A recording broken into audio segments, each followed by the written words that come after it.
the UK. On DAB+, on your smart speaker, on your smart TV, and on your side. This is Talk.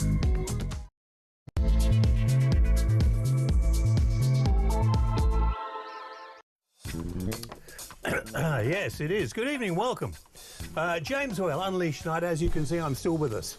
And I thought right at the beginning of the programme, I should just make a point. I was giving an update on my health, as I'm sure everybody's sick and tired of hearing. I have terminal cancer, stage 4 kidney cancer, which I talked a bit about last night. I've come to the end of my treatment. There is no more treatment I can have. And I'll just go with the flow and see how we go, which I said something similar yesterday, but last week. And a lot of the papers said I was going to die this week. Or no, they say that every few months, don't they?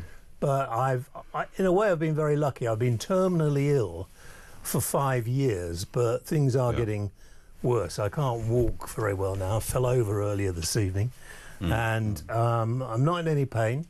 But I do have my mobility scooter in the corner for a fast getaway, so that's good. That's where we are. So, it's the end, but it might be another 6 months. It might not. I mean, it could be tomorrow, but you don't know because nobody knows what's going to happen. No one knows when the time's up. Yeah.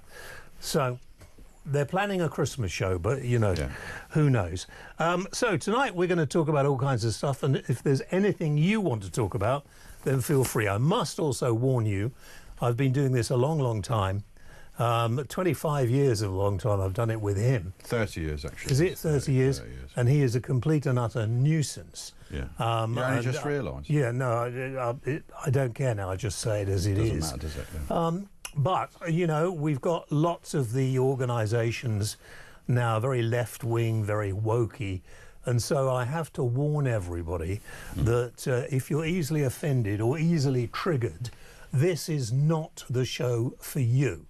Go and listen to something on, I don't know, Times Radio or Virgin or something nice and relaxed and whatever. Woke. But don't listen to the James Whale show, particularly when I'm unleashed, because that says it all. And I may accidentally say something that triggers the flip out of you. And I doubt, We don't want to traumatise anyone. I can't be bothered. If you call and complain to Ofcom, you're quite likely to trigger somebody in Ofcom. So if you're easily upset, bugger off. Yeah, I think they've gone. Okay. Now the same for our crew, which only a couple. We are on minimum crew, by the way, because we upset everybody else. Well, it's me or Chuck that are on. Yeah, that's it, man. Minimum wage. What, that much? I thought we did less than that. Minimum wage. Yeah, I thought we found a loophole. Are you sure about minimum wage? I'm not sure about that. Yeah. Ash has had a haircut, but it didn't make much difference. So anyway, let's kick off the show. If you want to join us, the easy way, if you're watching on TV, the number will be on the screen. There it is. And if you are listening on Talk Radio, then all you have to do is call 0344. Just sending out a short movie we just did. 499 1000. 1000. So 0344 499 1000. This is a little note from, hang on. This is a little note I got the other day from the NHS, okay? Now, I am being kept alive by those people in the hospital that I'm at who are specialists in kidney cancer, and you couldn't get any more. Now, I've got a lot of tumours in my lungs, so sometimes I sound a little breathless. But anyway, I got this thing round about, well, I won't tell you what it's about, having tests. And on the back it says, if you are unable to read this letter or the enclosed leaflet because English is not your first language, please ask somebody who speaks English to telephone the free phone number. And okay, so all the messages on the back of here, not all, most, are from Middle Eastern countries. Yep. So you can have it all told you in Arabic, Bengali, Farsi, Gujarati, Punjabi, Chinese simplified, Chinese traditional, and Urdu. Well, where's all the can, Japanese hang and on. German? You can also get Polish and Portuguese, but hey, the majority of those numbers are from those Middle Eastern countries. Why do we do this? Why are we actually pandering around to people who can't? If you went to France and you were ill and you went to the hospital, if you were lucky, maybe somebody spoke English. If not, you would have to pay to find somebody to translate. Why are we doing this? And it delays appointments because it takes longer than 10 minutes because you have to translate from this and that. And it wastes money. It wastes money, time. It France don't do it. unfortunately France, you just get it in French. Or any other European sensible country. yeah. It just beggars belief that we are doing this and we're saying to the world, we can pay for anything. Go to America, they don't pay for everything. In fact, most Americans come on holiday over here so they can take advantage The World Health Service. of the World Health Service. Yeah. I don't want to talk anything nasty about those people who work hard on the medical side of our National Health Service. They do a brilliant job, but there is so much waste of money, so much waste of people doing things that they think are well-meaning, I suppose. Otherwise, I don't know why they are doing it.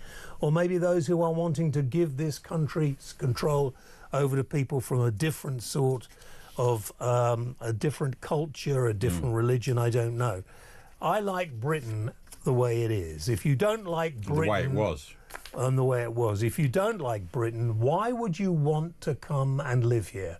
There is nowhere else I would want to go and live. Well, they want to change it to what they want. Well, don't come. I'm not right-wing, I'm not racist. I am, I think, speaking for the majority of people in this country who actually feel the same way. 0344 499 1000. Call us. Paula, hello. Hi, James. How Paula. are you doing? Nice to see you. Let's just explain. Yes, Paula, what can I do for you? Well, I spoke last night with Ash, and... Didn't you get enough last night? Didn't I Paula? give you enough last night? So, I told you, Ash, about I had getting my results today of my brain MRI brain scan.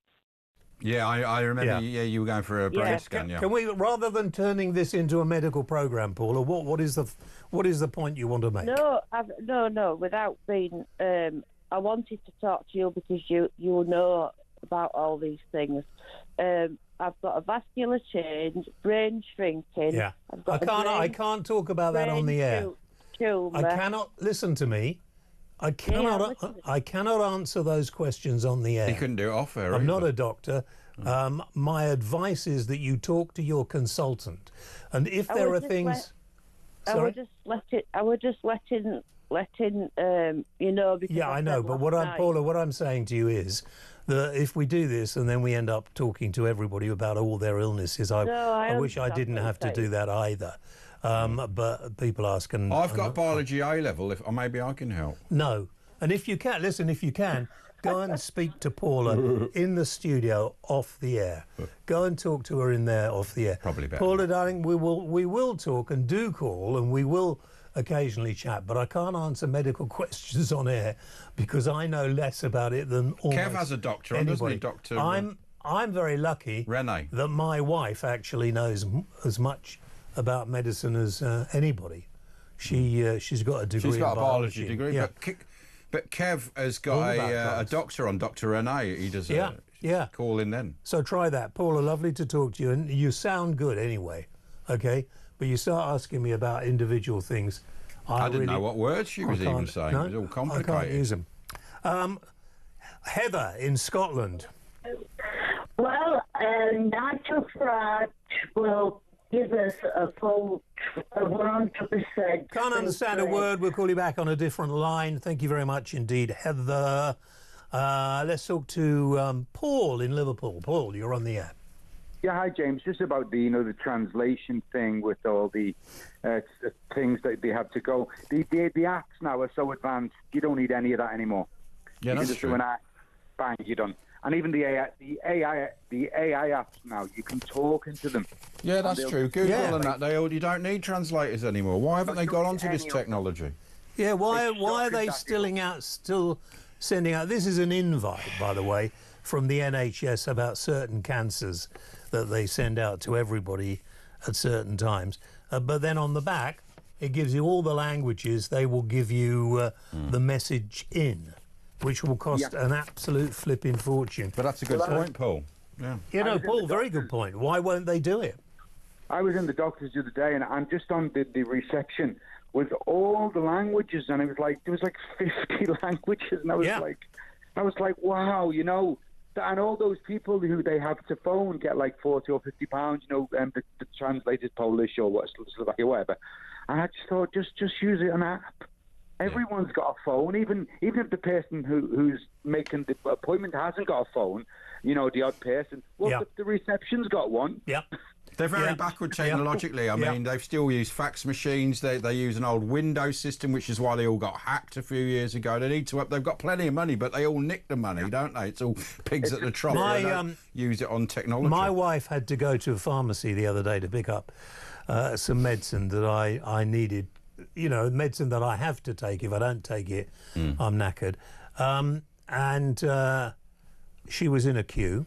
And the first couple of people who were in a similar position, but they were getting medicine for a friend or a relative, whatever, as was my wife, obviously.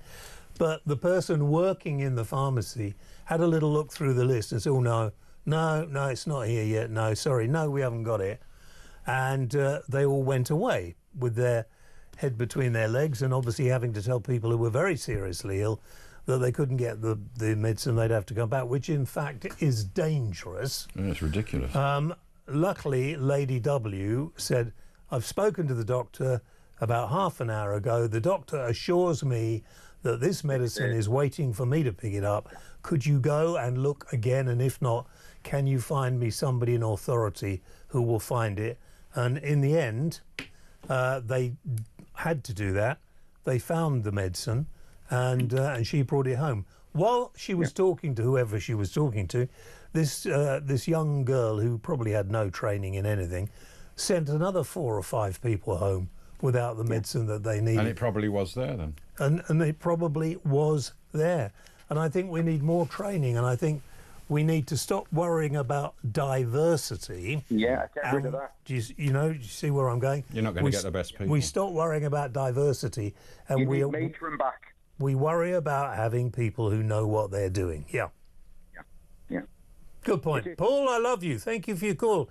Violetta, I'm not so sure, who's in St Albans. Violetta. Violetta in St Albans. Yes, of course. I said that. You don't need to bloody well repeat everything I say. I don't think you said she was in St Albans. She did. She did. No, she did. If he played the tape back, it would be me saying Violetta in St Albans. Play it back. Did you? Yeah. Play it back, and she'll have no time on the air. Because she rings quite regularly. But if you She's find a sister in the NHS. Oh, because I do have what to say. You have nothing to say. You never have anything to say. I do have. NHS hang on. I've got a little... If it's going to take time, I'll talk to her in between. We're just going to check. OK, he's got it. Here we go. Violetta, I'm not so sure, who's in St Albans. Violetta, thank you very much indeed. He's just edited that in.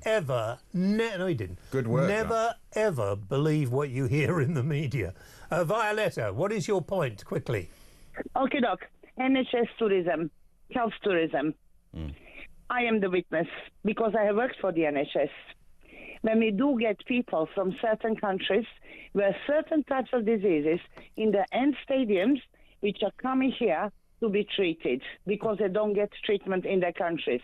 Let me name some diseases. No, OK, you don't need to. I understand absolutely. You are completely right, Violetta. People who come here hope for free treatment that we've all paid taxes all our lives to support, come here and expect they can get treatments that A, they can't afford, and B, may not even exist in their country. They're not entitled to. And it's wrong. They're meant to get the bill. Their countries are meant to pay the bill. That is correct. Yeah. And not only that, 2 out of 3, and I will not now name the cases, 2 out of 3 have then tried, when we have helped them to survive, basically, to sue the NHS for the compensation. Yeah. How about that? People come to have their babies. Will you shut the flip up? I'm getting signals to wind up. Just wrapping it up. You are talking like some nutter. Yeah. And I'm trying to be polite to Violetta to wind her up. If you don't stop, because it's stressing me, and that's bad for having cancer, Relax. I am going to sack you.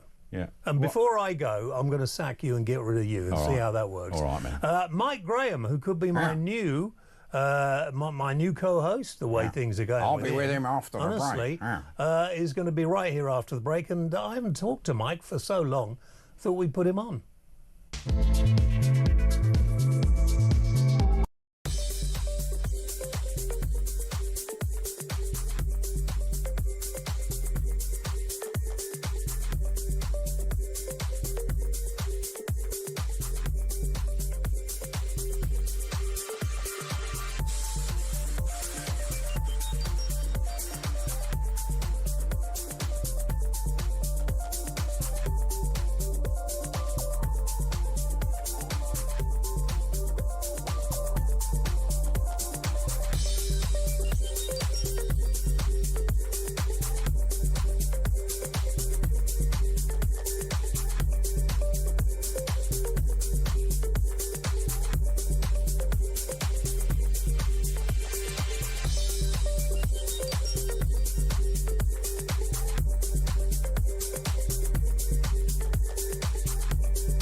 Across the UK, on DAB+, on your smart speaker, on your smart TV, and on your side. This is Talk. Do you know, welcome back, James Well Unleashed tonight. It's terrible when we go into a break and I have to put you in the corner, all right, under my arm, and I'm not very well. I have to do that and tell you off. Then the producer comes in and gives you a slap round the face. I know. I mean, it's not... And then we get complaints from the children who work violence, on the other used to bit it, because they're not used to it. Yeah. And we can't... You can't get away with anything. He's not really a father. Don't be ridiculous. I mean, he's not 32.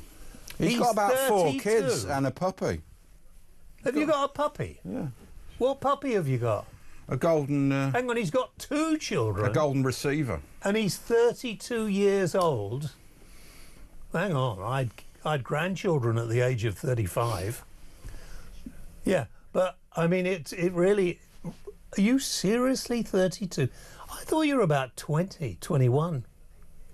Yeah, I know, but you never age. I always think of you as the young lad who came in and he's always been very nice. Why can't you be like him? I don't know, man. I don't know what's happened. You know, it's just a different era, different generation.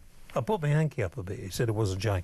Now, let's talk to Talk Radio and Talk Television's premier host, the man who has so much sex appeal that the amount of Look, there he is. Well, the amount. You stop it. The amount of fan mail he gets clogs up part of the office every week. Yeah, man. Yeah. Clogs up a lot. Oh, hang on. There he is, Mr. Michael Graham. Good evening to you, sir. Good evening. Most of it's hate mail, actually, James, to be honest. It's not really fan mail. It's it mostly, all counts. Why don't you throw yourself in the river? Why don't you slit your own throat? Yes, that kind of thing. I don't mind. As long as they're paying attention to me, you know, I'm quite happy for that. I'm a narcissist.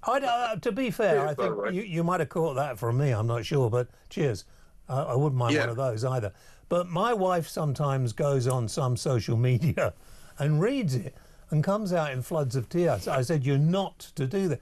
Well, this person says, has he really got cancer? It never seems to have kicked in. He's making it up, and if he's got it, I wish he'd hurry up. I will stop sending them. Do you know, most of that kind of that kind of stuff comes from Kevin O'Sullivan. Kevin O'Sullivan used to say to me all the time, you know, why has James Well got a show when I haven't? And I said, well, because he's better than you are, Kevin. And he said, yeah, but he keeps pretending he's got cancer. And I used to say, look, Kevin, you can't keep attacking him like that. And don't you realise that when you're sitting in a studio, everybody's listening to what you're saying, no matter if you're on the air or not. Well, just to prove, I was listening and watching you the other day when you were talking about, no, it wasn't your show. Sorry about this, but it was interesting. it was JK's show.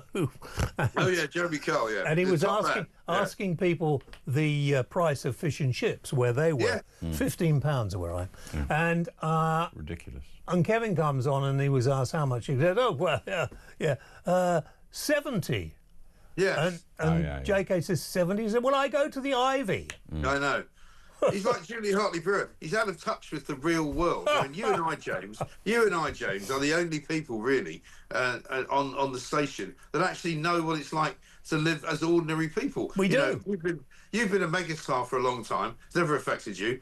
I've only recently become a megastar. But you're right. I've always, modelled myself on you. I thought, because I'm hoping at some point or other, I too will be given a television show that at some point allows me to feel a woman's buttocks and say, those days are over. This is like, do you remember the buttock palm reading thing? So one of the greatest things you ever did. When you did that show on TV. Let me hang on. Just before you get me completely into trouble. No. I used to do a show on a channel called Men and Motors. Yeah. And you wouldn't be allowed to do it now. And we had a very attractive lady who could read your buttocks. Right. And no, actually, she was a nice lady, but the attractive lady was the weather forecaster on the station. But hang on. She didn't read your buttocks. She read the buttocks of a very nice-looking young woman. Oh, yeah. I wouldn't want anybody to be... buttocks were then on show. Yeah. And she did some very interesting bits about creases and where they are and what they mean. How long the line is. While you're on, let's talk about something you talk about in your show, and I will in a bit. Apparently, school children could be given military training. Now, as you know, one of my grandchildren is in the military, and I am incredibly proud of them. Incredibly proud. But apparently, national pride could get them fitter, and it could get them more British, if you like. The voluntary MOD scheme involves pupils being put through armed forces style exercises, drills and tapes. But I actually think it should be mandatory and not just if you want to do it. I think it's a great idea. Brilliant idea. I mean, look at Ash. I mean, Ash is a great example of a man who should have been given discipline early in his life. Yeah. Because if he had been, he would be a different guy. Yeah. He's now sitting there next to you. He doesn't know when to speak. He doesn't know when to pipe Should up. I talk now? No. No, but I could get called up at any moment, couldn't I? No, you couldn't. No, but the trouble is you have no discipline.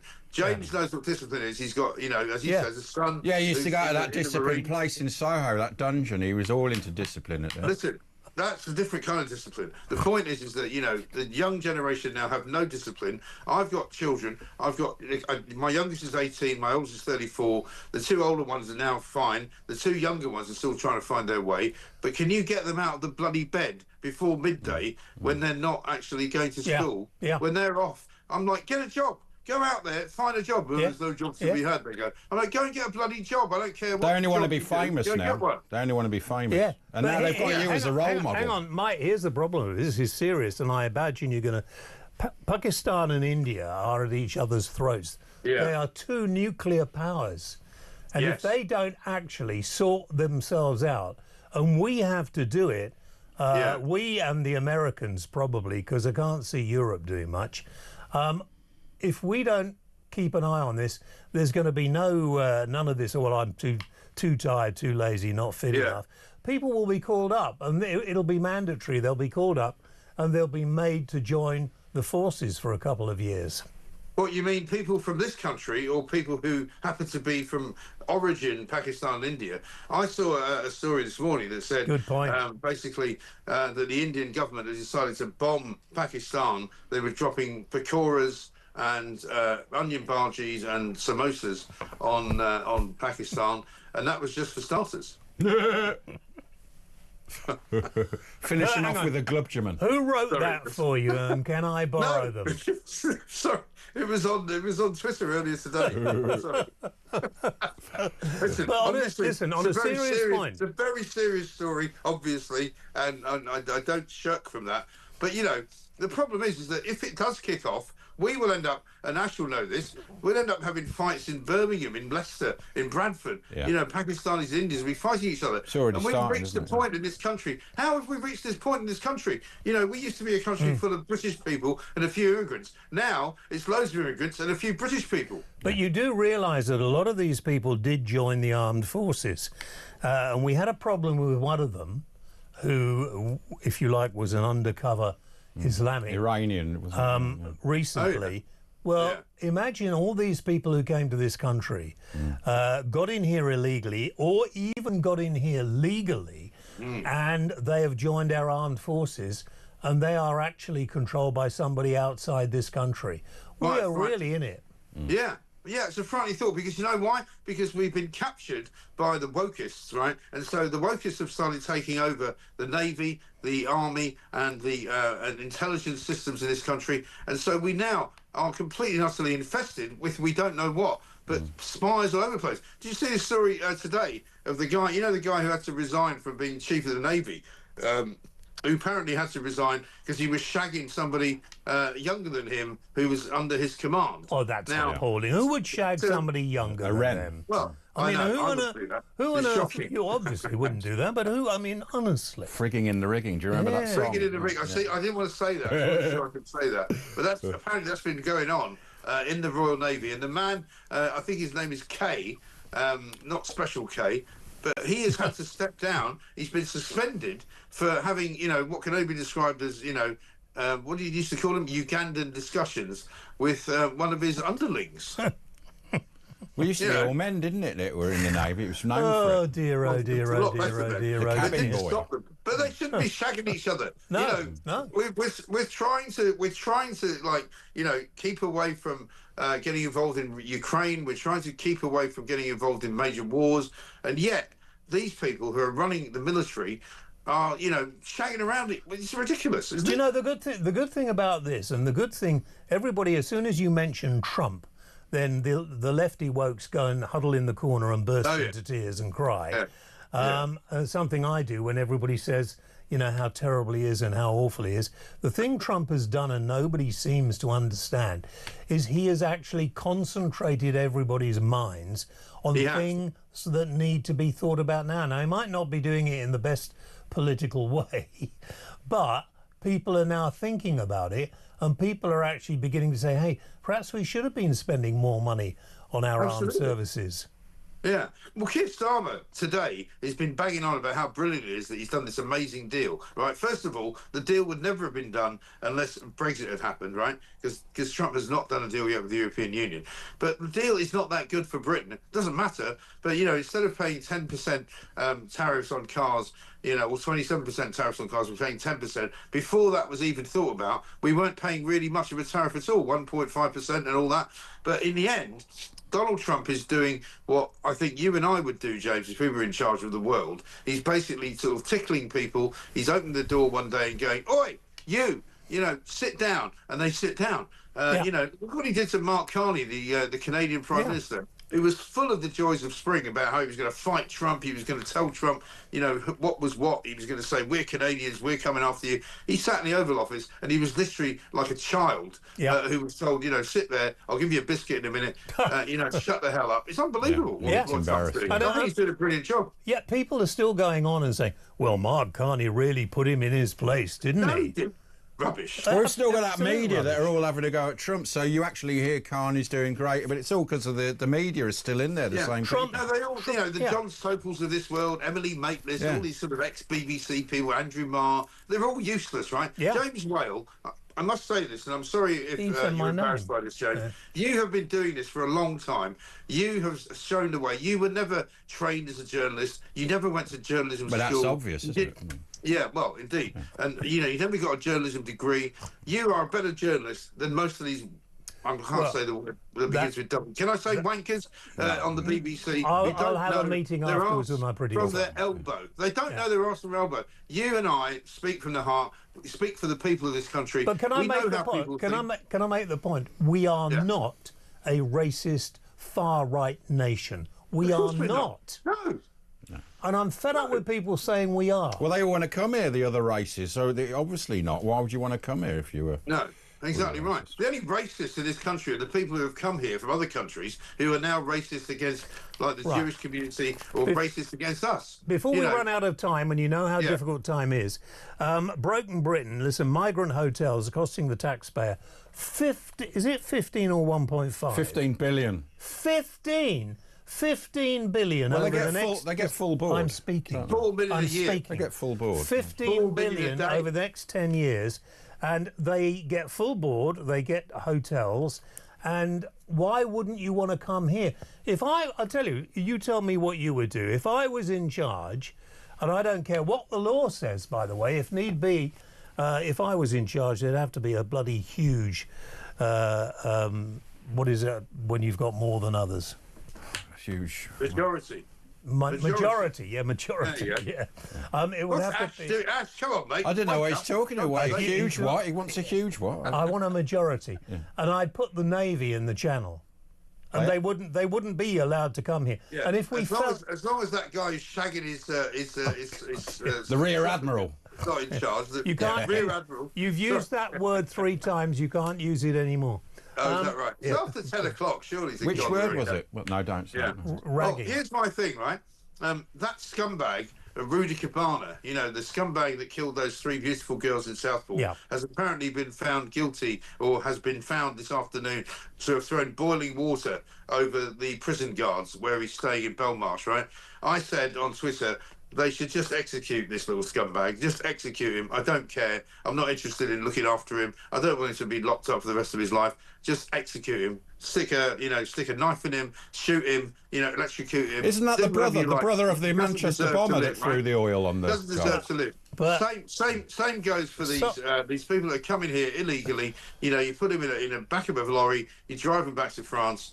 End of story. I'm sick to death of paying for these bozos. Why the hell are we paying for them?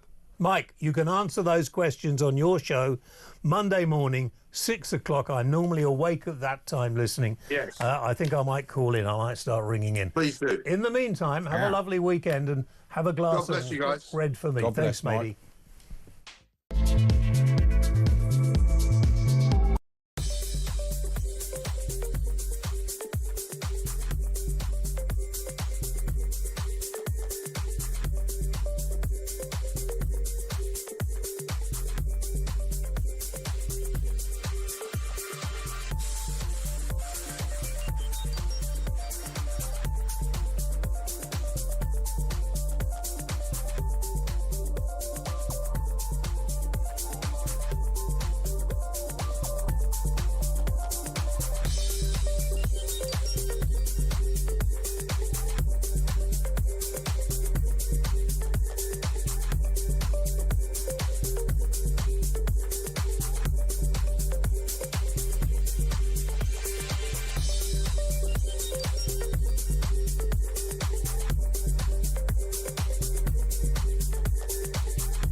Across the UK, on DAB+, on your smart speaker, on your smart TV, and on your side. This is Talk.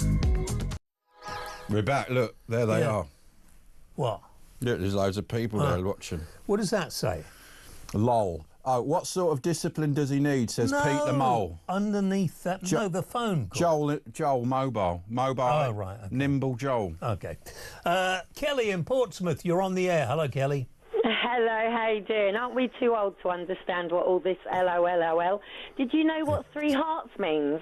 That I love you very much? No, it means go do something to yourself. Not very good. I found out having to educate my boys on emojis online. So anyway, how are you all doing now? Well, I'm slightly embarrassed. Is out? I'm slightly embarrassed. Who is out? Wow. Oh, well, I don't know. I've bloody the LGBT. Hang on. What do you want to be? What have you phoned me about? I have phoned you because I rang the chief executive of Portsmouth's office today and spoke with the Chief executive of which Portsmouth? What, the football club? No, Portsmouth City Council. And I've had police social, blah, blah, blah. Yeah. It's out about the dimming, yeah? Oh, the dimming of the... Right? The sun. She still said to me, Kelly, it's a conspiracy. I can't discuss this. I said, Helen, Karen, it's out public knowledge now.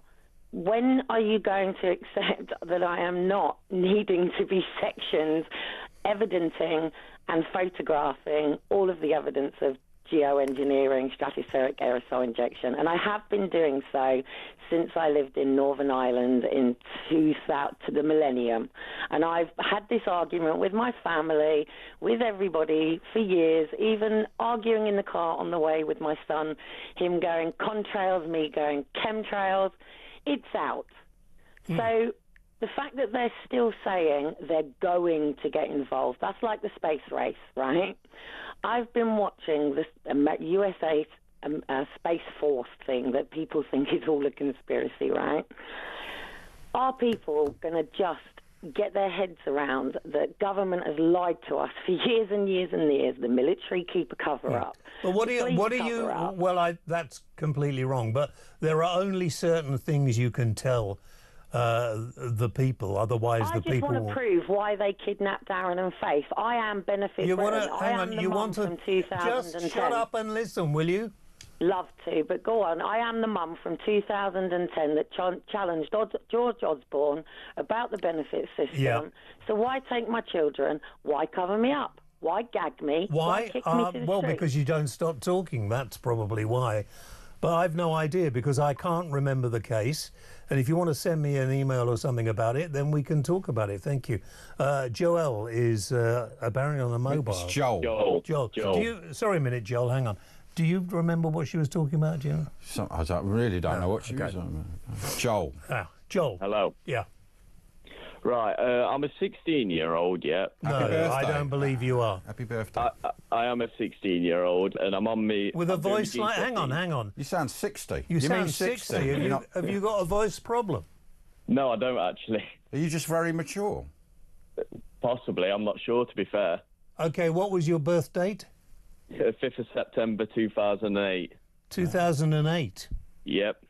Is that 16 years ago? I don't think it is. No, I don't. Oh, no, it might be, yeah. Might it? It's ridiculous. Yeah. How Work it out. It is, OK. Kids grow up so fast these days. Yeah. OK, Joel, so you're 16, but I get that voice looked at. I'm doing my GCSEs at the minute, and recently, because I presented my views on the mass immigration that we have in the country, not in a non-racially motivated way, I just said it's wrong. And my history teacher called me racist for it and thought it was racially motivated, called me a Nazi. What do you think of this? Do you think that teachers are, like, brainwashing us, kind of? Yeah, they're political activists. They're teaching politics. They're brainwashing kids. You should take your kids out of school. I think teachers are a bit thick and stupid if they actually feel that way. How old is this teacher?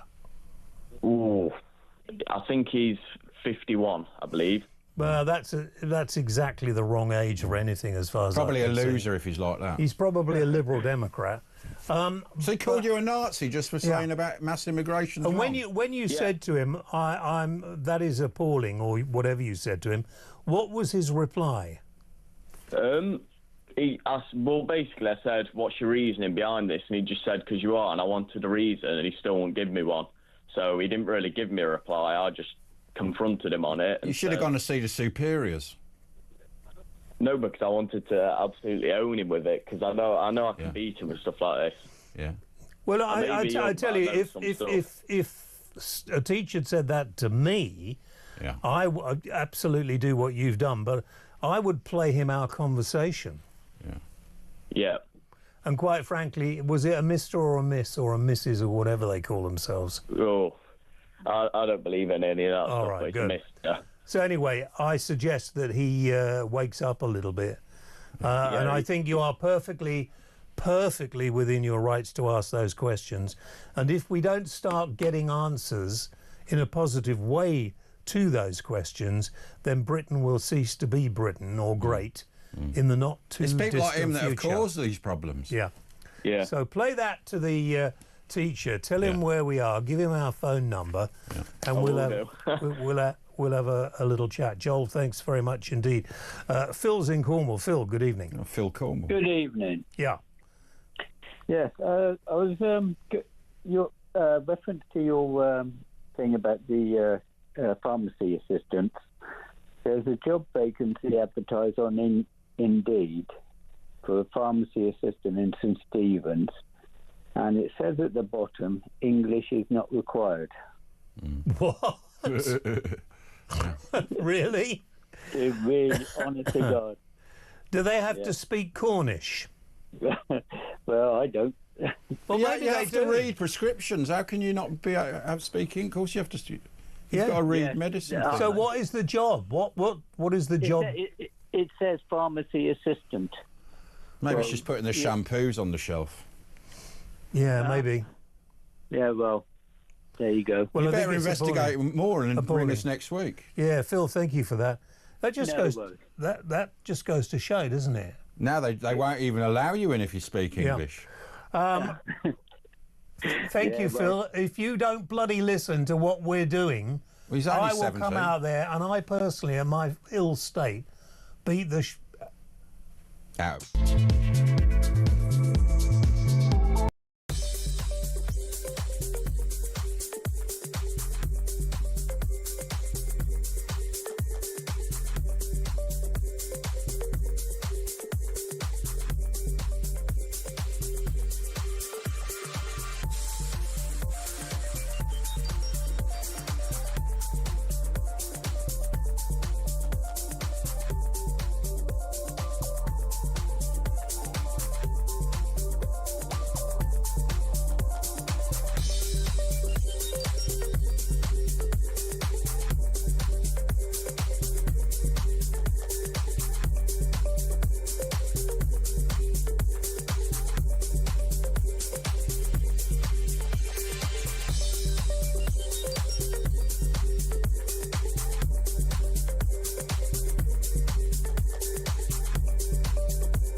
Across the UK, on DAB+, on your smart speaker, on your smart TV, and on your side.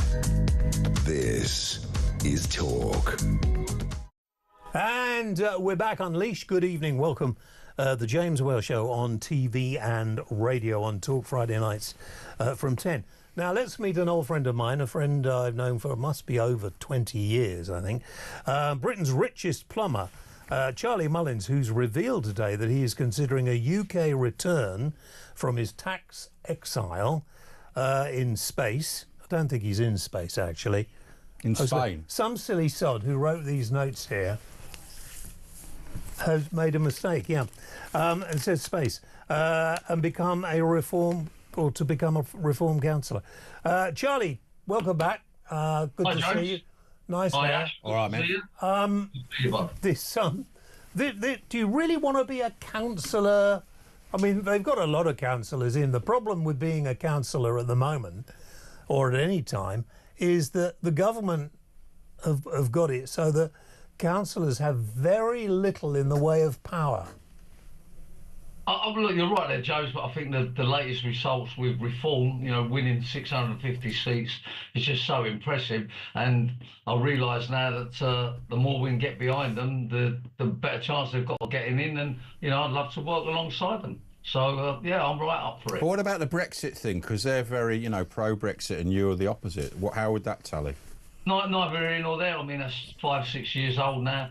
It's all been and nobody's really interested in that now. It's all really about the future, being a bit more positive and what we can achieve now. So, that's what I'm thinking of, and of course, you know, on the apprenticeship side of things, that I think that, you know, it's obviously my strongest point. I've come back and hopefully work with reform and be an apprenticeship style with them and really start making things happen again. I mean, this whole thing about is down to you, Charlie, without any shadow of a doubt. That when Tony Blair had finished going on and on about how, you know, he wanted to see as many people go through university as they could, it's now become, used to be a bit of something saying, oh, I've got a degree in this or that. Yeah. Now you could have a degree in folding paper. Or golf or something like that. Yeah. And it means nothing. But if you have a skill, a plumber, a carpenter, an electrician, that is so good for the country, is it not?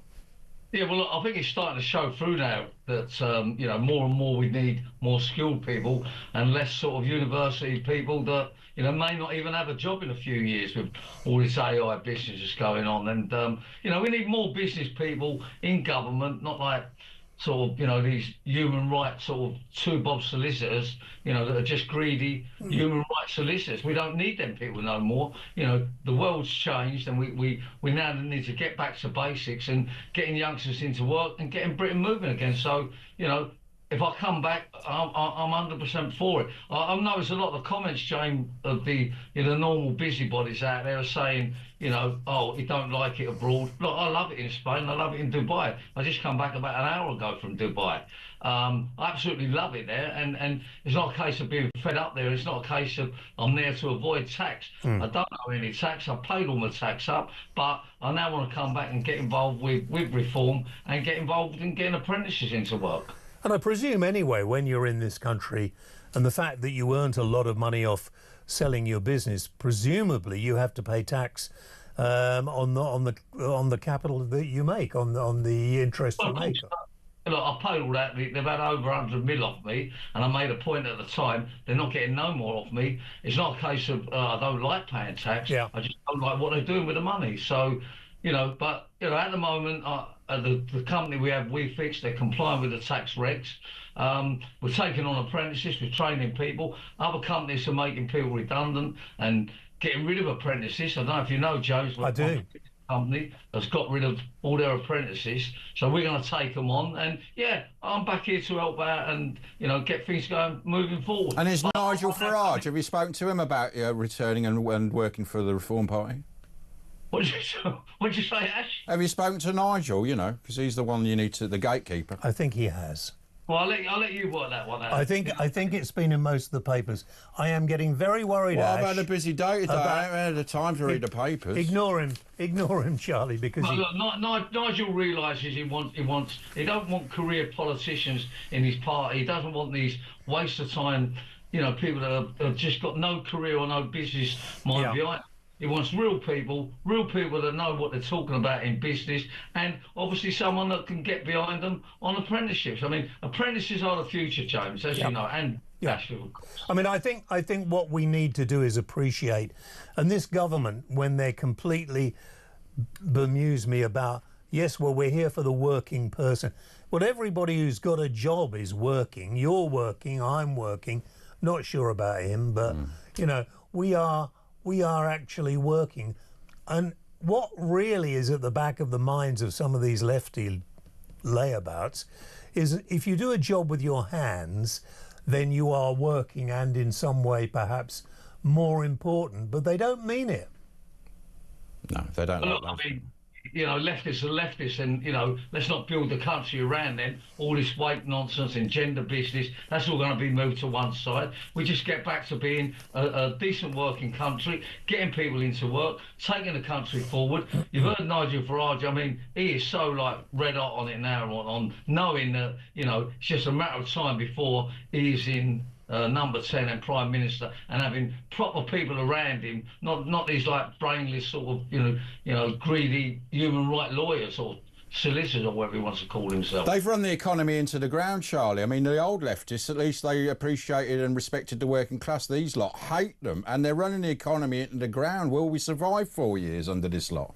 Well, that's it. And yet I read something the other day that he's going to put more money in people's pockets. And is he having a laugh? Yeah. I mean, maybe all the other lot that he's just invited over and reduced the national insurance. But, you know, we've got to forget the negative side of it.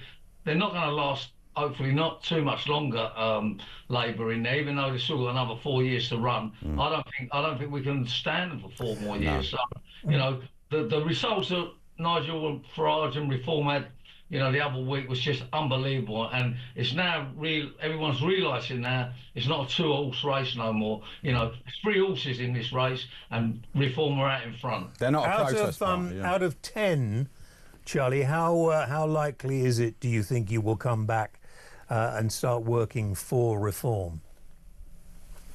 12 out of 10. I'm not very good at maths, but yeah, 12 out of 10. Nice one. All right, my friend. Look, if he gets, I've said it from day one. When Labour got in, I don't want nothing to do with them. I didn't go to avoid tax. I paid all my taxes, but I knew they were going to be bad, but I didn't think they'd be this bad. Yeah. And I also said at the time, if and when Reform get in and Nigel Farage is Prime Minister, I'll be back here and helping to contribute. And you know, I keep saying about the apprentices, they're the future. And you know, as you know, we have the company now, WeFix, starting to gain ground and employing more and more apprentices. So you know, things are looking good. Yeah. Listen, see you very soon, my friend. Thank you very, very much indeed for your time. Hasta la vista. And enjoy your time back in what is, after all, if it wasn't for politicians, the best country in the world. What, Spain? Undoubtedly. No, back here. Thanks, Charlie. Good to see you. We must take a break. No break. Straight to calls. Steve in Walsall. Oh, right. Good evening, gentlemen. It's just been brought to my attention that there's some Labour MPs, they are very upset about the social reforms. They've said that it might put the Labour Party in a bad light. I don't believe what I've just heard. Anyway, nor do I. They're in denial, that lot. Anyway, Starmer has said we need to do this to raise billions of pounds because of the financial deficits in the country. Is he deranged or what? Well, after the council elections, when they got whipped, just walking into the country, and they've been giving them billions. When they got whipped in the elections, he said, "Well, we've obviously got to go faster with our policies," actually making it worse. He doesn't get the message. Yeah, faster into oblivion. Yeah. Because I think there are real problems, and I think he realises it, and I think, you know, the way he was, the way he did this deal, if you like, with America, which in some cases was a really good deal, other cases... But only because of Brexit, yeah, exactly, which he didn't want. Exactly. I'm just not sure that he's up to it. The Deputy Prime Minister, who, if you see her... No-brainer, Rainer. If you see her on Prime Minister's questions, she just sits there. Quite often reminds me of you. But she sits there with a very strange expression on her face, like that. I mean, I've been around a long while. I'm getting on in years now, but I'd never, in my wildest dreams, expect this country to end up how it's ended up. Yeah. And to be honest, I can't see any way back from all this.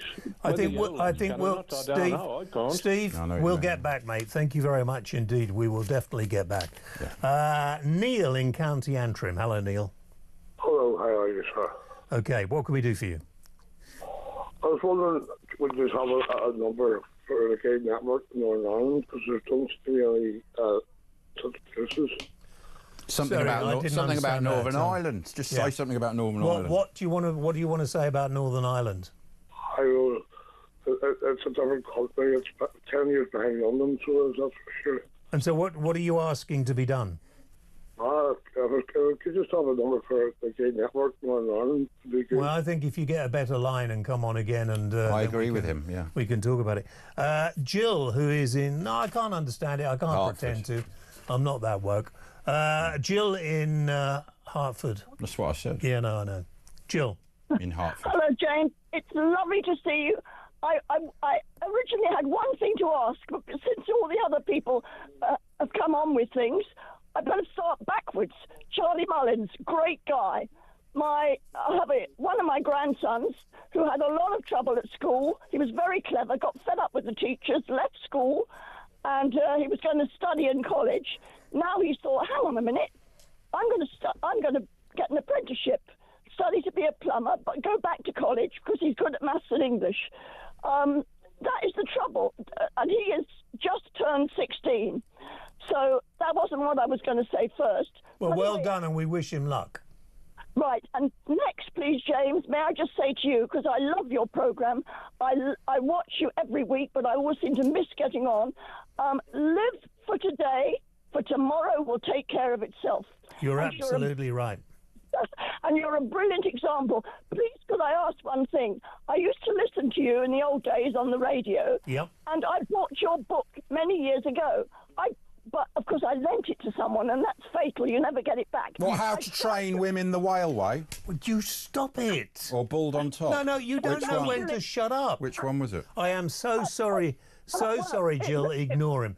If you go on my website, you might find one that you can get there. I'm not. There's not even a picture of me in that book. There's a picture of his horse, but not me. Oh, do be quiet.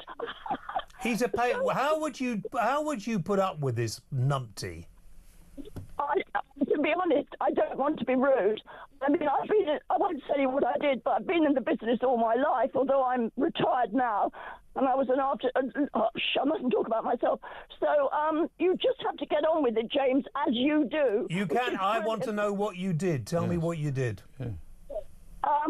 Well, I don't think I should say on air. Yeah, go on, tell me. Give us a what hint. were you in? Well, no, because I don't know who's listening. Oh, but they don't know my number, do they? No, they'll never find your number.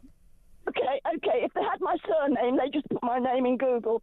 So, dare I say it, I was an international belly dancer.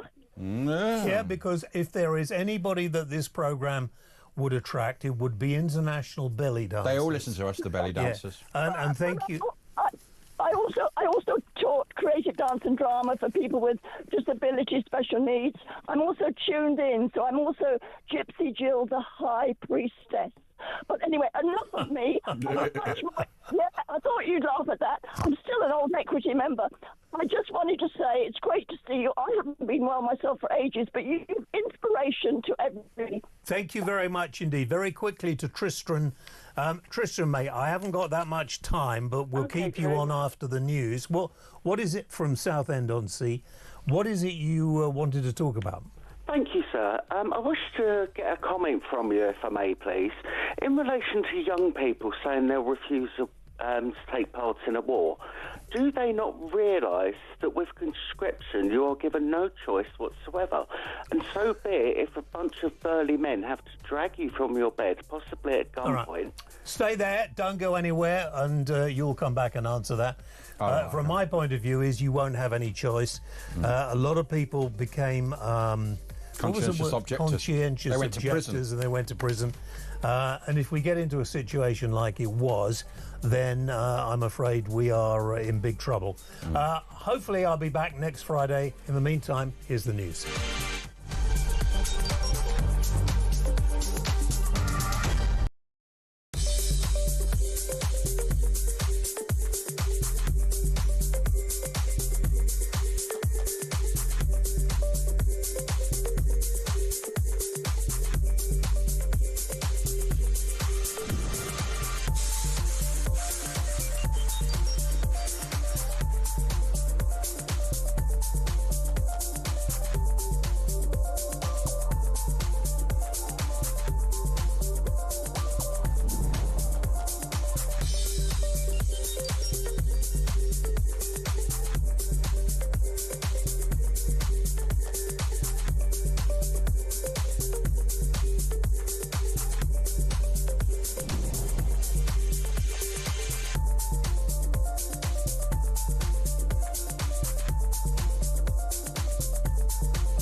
across the UK.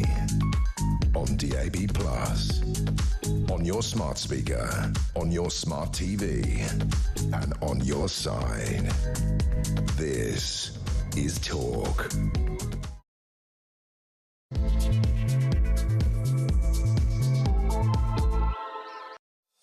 Yeah, well, I've got to censor myself there. Censor yourself politically. James Wales is just leaving the studio. It was great hour, and he'll be back next week, same time, same place. But now it's me and Andrew Eborn. Talk to me next couple of hours. Your call 0344 499 1000. Give us a ring, and you can also leave us a WhatsApp message on that. You know, a little voice message. And you know, if you don't want to come on, just want to leave a succinct message. Succinct message. Yeah, we'll get it all out. And but we're with Tristan, who was saying that talking about conscription for the next big war. Oh, Tristan. Hello there. Good evening to Andrew. Hello, Tristan. How are you? Lovely to see you. Yes, Andrew. What's your thoughts on conscription? The reason I say this is how young people seem so reluctant, but they have no concept of the idea that you're given no choice whatsoever. Yeah, but why would you want to fight for this country, the state it's in, first of all, if you're British, and then if you're not British? There's a lot of people who have British passports but don't consider it their home. Why would you fight then? I mean, what would happen? Do you think we'd all amalgamate, and if we were attacked by a common enemy? I don't know if we would. Well, we may not, Ash, but from my personal point of view, I'm sorry to make this about me, my family fled the Sudetenland in... Sudetenland? That's the one, sorry, I can never say it right, Ash. It's all right. Yes. That's why you fled it. Yeah. Yeah, I tell you, if it wasn't for the British people, I never would have had a life. No two ways about it. And I can't think of any better way. Even as a blind person, there's mundane jobs they could find for me to do. Right. But I can't think of any better way to say thank you for being a British citizen than to help in an army to protect our nation. Yeah, but the people who've come in now, they're not the same sort of... They're not really seeking asylum, you know. They're not really endangering their lives. They're in France. You know, people... Well, most people were grateful, but we've brought in mass immigration. They just have their own enclaves. When I was at school, we had to do what was called CCF, Combined Cadet Forces, from about the age of 13 to 18. We put these itchy trousers on, marched around the parade ground and stuff like that. The great thing about it, I often make this point, is that we have very few role models. So the young at the moment, to get bored, they go on the streets, they become feral because they get influenced by people like Andrew Tate and so on and so forth. So the argument for this, it does give them a sense of purpose and also a bit of discipline. That's not bad, is it? Yes, absolutely. I completely agree with you, Andrew. You're quite right. But in some ways, I think maybe national service, we should go down that line, Nice. But maybe a different type, maybe not military, maybe going out helping, cleaning the streets and doing stuff like that. Absolutely. And we definitely need to change our education system, don't we? You're absolutely right. And what I love about it, and this is why it's so great to have these calls, is that it makes such common sense. And if we basically get back to the idea of community, the reason we've got so many problems, they always blame the police or blame the government or blame the schools. The reality is it takes a village to raise a child, is what they say. So let's bring back that sense of community. Absolutely right, Andrew. You see, people don't realise just because our government is bad, it doesn't mean our country is bad. Yes. A lot of people come here bringing the wrong culture, if you'll excuse me saying it, and they don't value British values. Well, no, it's a bad cultures. We bring here, you know, we've got to say it, there's cultures that are good and cultures that aren't good. They're not enlightened, you know, they're not... We've developed over a couple of thousand years. You're quite right, Ash, but what people need to realise, Britain is probably the best country in the world. There's no probably about it. It's definitely the best country in the world. Actually, you're right, Andrew. You're right. My job's to be right. But what I also love, we should make Britain great again is what we want, but also to recognise it's okay to celebrate that we love our country. And what's happening now is people are scared to do that in case they get arrested. Yeah, and it's certainly not racist to enjoy being British. It's the best country in the world by a country mile. And I say be proud of it. Well, when the Queen died, you did see people coming together, didn't you? There was quite a big... But maybe that was the last of it. Well, it was. You know I went down. I went to the big concert. I went to, obviously, the thing on Monday when they had the first of the parades and fairly short ones. And there was a couple of things on. I'd be interested in your views, Tristan. They had the biggest cheer, interestingly, went for the Ukrainian soldiers. Only about 5 of them. Russian soldiers who actually contributed tremendously to us winning those wars obviously weren't represented. What's your view on that?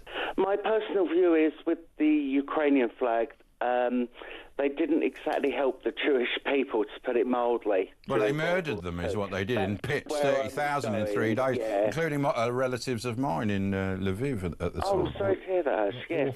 Absolutely right. So I don't see what they were doing there as part of a World War II celebration. I'm sorry to say it. No, you don't be sorry. And this is the thing about talk, is what I love about it. We give people a platform to air different views. And that's what we're trying to do. And with this George or not war, we can have different views and have an educated discussion. What I hate about what's happened is free speech is no longer free. And we've got that thing, and people are so scared to speak out. So never Because you get called a apologise. racist or a fascist, or you get arrested and put in prison for 3 years with ridiculous things. I think therefore I am, in the UK, I think therefore I am arrested. You probably get arrested for that. Thanks, Tristan. Let's Thank go. you. Great to hear from you. Back to Heather in Girvan. Oh, hello, Heather. Hello. All right. Do you want to have a taste of this? Can you take the cloth? Can you take the cloth away from your mouth? Heather's having a bath, I think. Are you on hand free? Use your hand, please, Heather. Well, I'm speaking York with as I am. You sound all muffled, like you've got a gag on your face or something. Can you hear me now? Yeah, now we can hear you. That's like bubbly underneath. You had the phone the wrong way around, didn't you? About this, with Donald Trump and his Something about Donald Trump. Donald Trump. And we have promised a free trade deal with America. Right. And what we have got is totally crap. Yeah, I know, This is not a free trade deal whatsoever. We were promised with this, with the Conservative government. And what we've got with Keir Starmer is not a free trade deal, by the way. It's not a free trade All right, deal. Heather, thank you. Look, it's very muffled, so I can't really hear. So let's go to Ken in London. I think it's just a new caller, Ken. Is it a new caller called Ken? Yes, it's a new caller, We gentlemen. missed you last week. Well, I held on, but I just hung up about a minute before it finished. But anyway, thanks for allowing me free speech. I Yes, appreciate it. of course, go for it. We always do, Ken. We love hearing your views. I would like to speak about this new Pope, if you don't mind. Yes, Pope Leo. The MAGA Pope. Tariffs are working so well that even the Pope is made in America. You don't like the popery, do you? Oh, no, this new Pope possibly could be the most dangerous, evil Pope in history. Well, he is It's American. in the Bible. In Revelation, if you want to find out what this possibly the Pope will do, you can read it in Revelation chapter 13 tonight. Well, I'm not doing homework, Ken. It's the weekend. Why do you think he's dangerous, Ken? Well, you know what it says, Andrew, in Revelation 13? Well, tell us. This false prophet. Now most genuine Bible scholars believe that the Pope will become this false prophet, the supporter of the coming Antichrist, the beast, the great dictator. He's going to have power to work miracles, make fire to come down from heaven. He will make an image of the Antichrist to be erected in the coming temple in Jerusalem. He will give the image of the Antichrist power to speak and cause all who refuse to worship the Antichrist to be killed. Then he will cause the world society to be marked with the mark of the beast 666. This man is going to be very, very powerful as he supports the Antichrist. Why do you think it's this Pope, then? Why Pope Leo XIV? What's the problem with him? Well, as I said to you, most scholars, excellent scholars, have surmised and identified the Pope as being this false prophet. Give me the names of some of those scholars. You say most scholars. I rarely hear this view, Ken. Which scholars are you talking about? Well, you look up any evangelical scholar. Give me the name of three, if they're most of them. What do you mean, name three? Well, you said that most scholars say this Pope is going to be the worst in history, 666 and all that. Give me the name of three. Well, I can tell you one. Well, three if it's most. R.E. Torrey. Oh, now he is a good scholar. Right? You've read all. One of the best. It's a she. You've read all her work. She's great. Yeah. R.E. Torrey is one of the most respected scholars in the world. MacArthur, John MacArthur, he's a Bible scholar. Never heard of him. John MacArthur is a world famous Protestant scholar. Then there's Carson, He's another evangelical scholar. So we're having Frank. It's a cracker. You can Google all this up. We haven't got time for that, Ken. We'll have a look, Ken. But what is really sad is that I thought that this Pope would give hope to the world. He's a younger Pope, which means that exactly the hope from the Pope. He's going to be there, the first American Pope, they've had a South American Pope, but the first North American MAGA Pope. And what's going to happen, I think, is it's an opportunity to unite the world. He can speak 6 languages, which is brilliant. I loved his speech. He's got that wonderful Chicago accent. I did predict, together with Roger Stone, that he was going to be the Pope, and there was a lot of indications as to why. How did you know that? No one was expecting the American one. I predicted it as a futurist. He's a futurist and magician as well, Absolutely, remember? I predicted that as well. So I think it would be so good, Ken, so good if the narrative coming out, just 10 seconds, narrative coming out this week was something positive. We need hope in this world, don't we, Ken? Yes, but help from God. But you don't like the Catholic Church generally, do you? You see it's a false... Let me tell you the goal of the Pope. The goal of the Roman Catholic Church is to unite all the religions in the world under the Church of Rome. That is the goal of Jesuits, and he is an Augustinian. That is the goal of the Pope, this Pope, and he is already promoting prayer to Mary, and he's also glorifying the Mass, which is a blasphemy. Yeah, but isn't that their job, to encourage you to join their religion, isn't it? I mean, that's sort of his job. It's like you're doing that as well. You're saying be born again. No, not born. The born-again Christians won't join it. But you want other people to join your thing, and he wants to join their thing. So that's how it works. No, we're not encouraging people to join our church. We want them to. We encourage people to believe in Jesus and follow Jesus. Yeah, but in the way you believe in it, be born again. But the Pope believes in Jesus. You believe that, Ken, don't you? Yeah, but the devils believe in Jesus and they tremble. As you say, if the mission is to get people to believe in Jesus, you've got to say, it's like, is the Pope a Catholic? Well, no, that's not true. He might have just gone along and it's a good career, isn't it? I thought, well, I better keep up the believing in Jesus. Nice outfit. You know what I mean? They stay in the car. There's a difference, Andrew and Ash, there's a difference in believing in Jesus and between believing in Jesus unto salvation. Lots of people believe Jesus is a real person. Lots of people claim to believe in Jesus, but to be saved, you have to believe on him, that he died for your sins and rose from the dead. Well, the Pope believes that, doesn't he? The manifestation of God. It's part of his job description. But Ken, just be clear, the Pope believes that, doesn't he? I hope he does. Well, there you go. So what are you worried about then, Ken? Exactly. It's got to be good news. But listen, this is. We're getting off the track here. We could talk about this all night, but I'm just trying to point out to you that there is a man going to arise along with the beast, the Antichrist. Read it in Revelation 13, folks. Read it tonight. This man is going to enforce the implementation of possibly a chip or a tattoo on the right hand or the forehead of everyone on earth. Well, digital ID, Tony Blair's idea. I mean, he's almost a bit sort of Antichrist, isn't he, Tony Blair? Well, he is Antichrist. Yeah. He looks it. I mean, if anyone would be, he would be. No, but do you mind if I just mention something? I was going to phone last week about thing? Yes, the witch who phoned you up. You know the witch who phoned you up? Yeah, Jasmine. Yes, Jasmine the witch. She gets a lot of things right. She made some predictions. And they came true. Be very careful. Never allow a witch to predict anything over your life, because that will cause demons to enter into your life and your mindset. But is there a white witch and a black witch? She's a white witch. She's a white witch. That's a good one. Is that a good one? There's no such thing as a good witch. No good witch. Only good witch is a sandwich. What about Tabitha? See what I did there? From Emu, Rod Holland Emu. Andrew, she was a black witch. Andrew, listen, Andrew, you're a lawyer. You need to listen a wee bit more, Andrew. Go on then. Ian Collins did panto with... oh, no, he didn't. Where's your career? Behind you. Somebody at the door. Sorry, Ken. Sorry, Ken, we got a break. Back after this.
across the UK.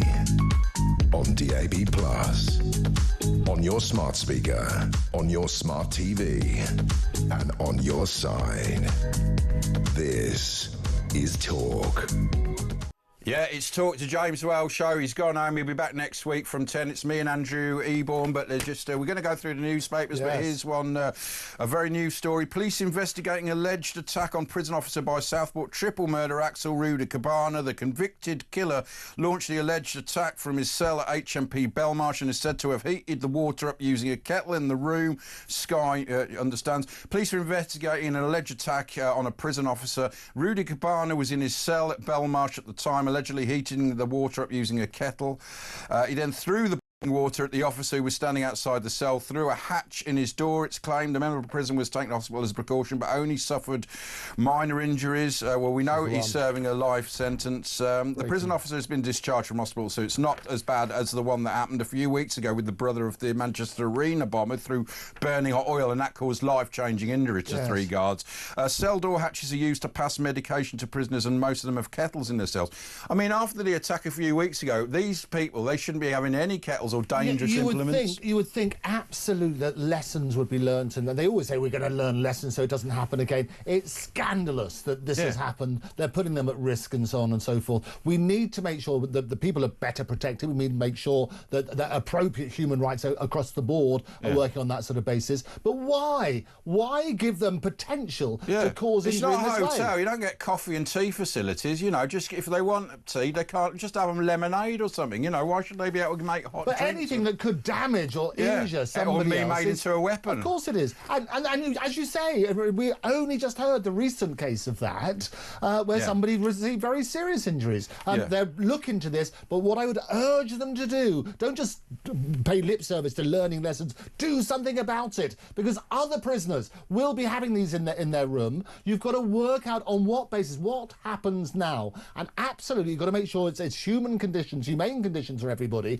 But if I don't see why he should really have Hugh after what he's done. I mean, what is going on in our prisons? Apparently it's all, you know, the guards are coming from... There's a guy, I saw an investigation the other day, he was given, I think it was for the Times, and he basically applied for a job, got a job immediately with the prison, no experience. They didn't even search him when he was going in, so he could have took... A lot of the contraband goes in. So our prisons are falling apart. Where's our prison minister? Why aren't we solving all this? We need to look at lots of this. There are also people in prison who shouldn't be in prison, like the whole free speech thing we've been talking about. And those who should be in prison who aren't. So we need to look at this whole system. Whilst people are there, we need to make sure that the system is not only fair, but fair to everybody involved. We need to make sure that people are not at risk of these sort of things. What about, I mean, do they have too much of a good life? I know we believe in all this human rights thing, but shouldn't they have a tougher time in prison? Because it seems like they're having a bit of a whale of a time. Well, there's two things, because at the same time, well, not all of them are having a whale of a time, because I think you've got reports like people of Tommy Robinson. Well, obviously he's not. Well, he's a political prisoner, isn't he? This is what they're saying. And as you know, on my show all the time, we've got people coming on and saying, well, look, Tommy's a political prisoner. We should look at those sort of cases.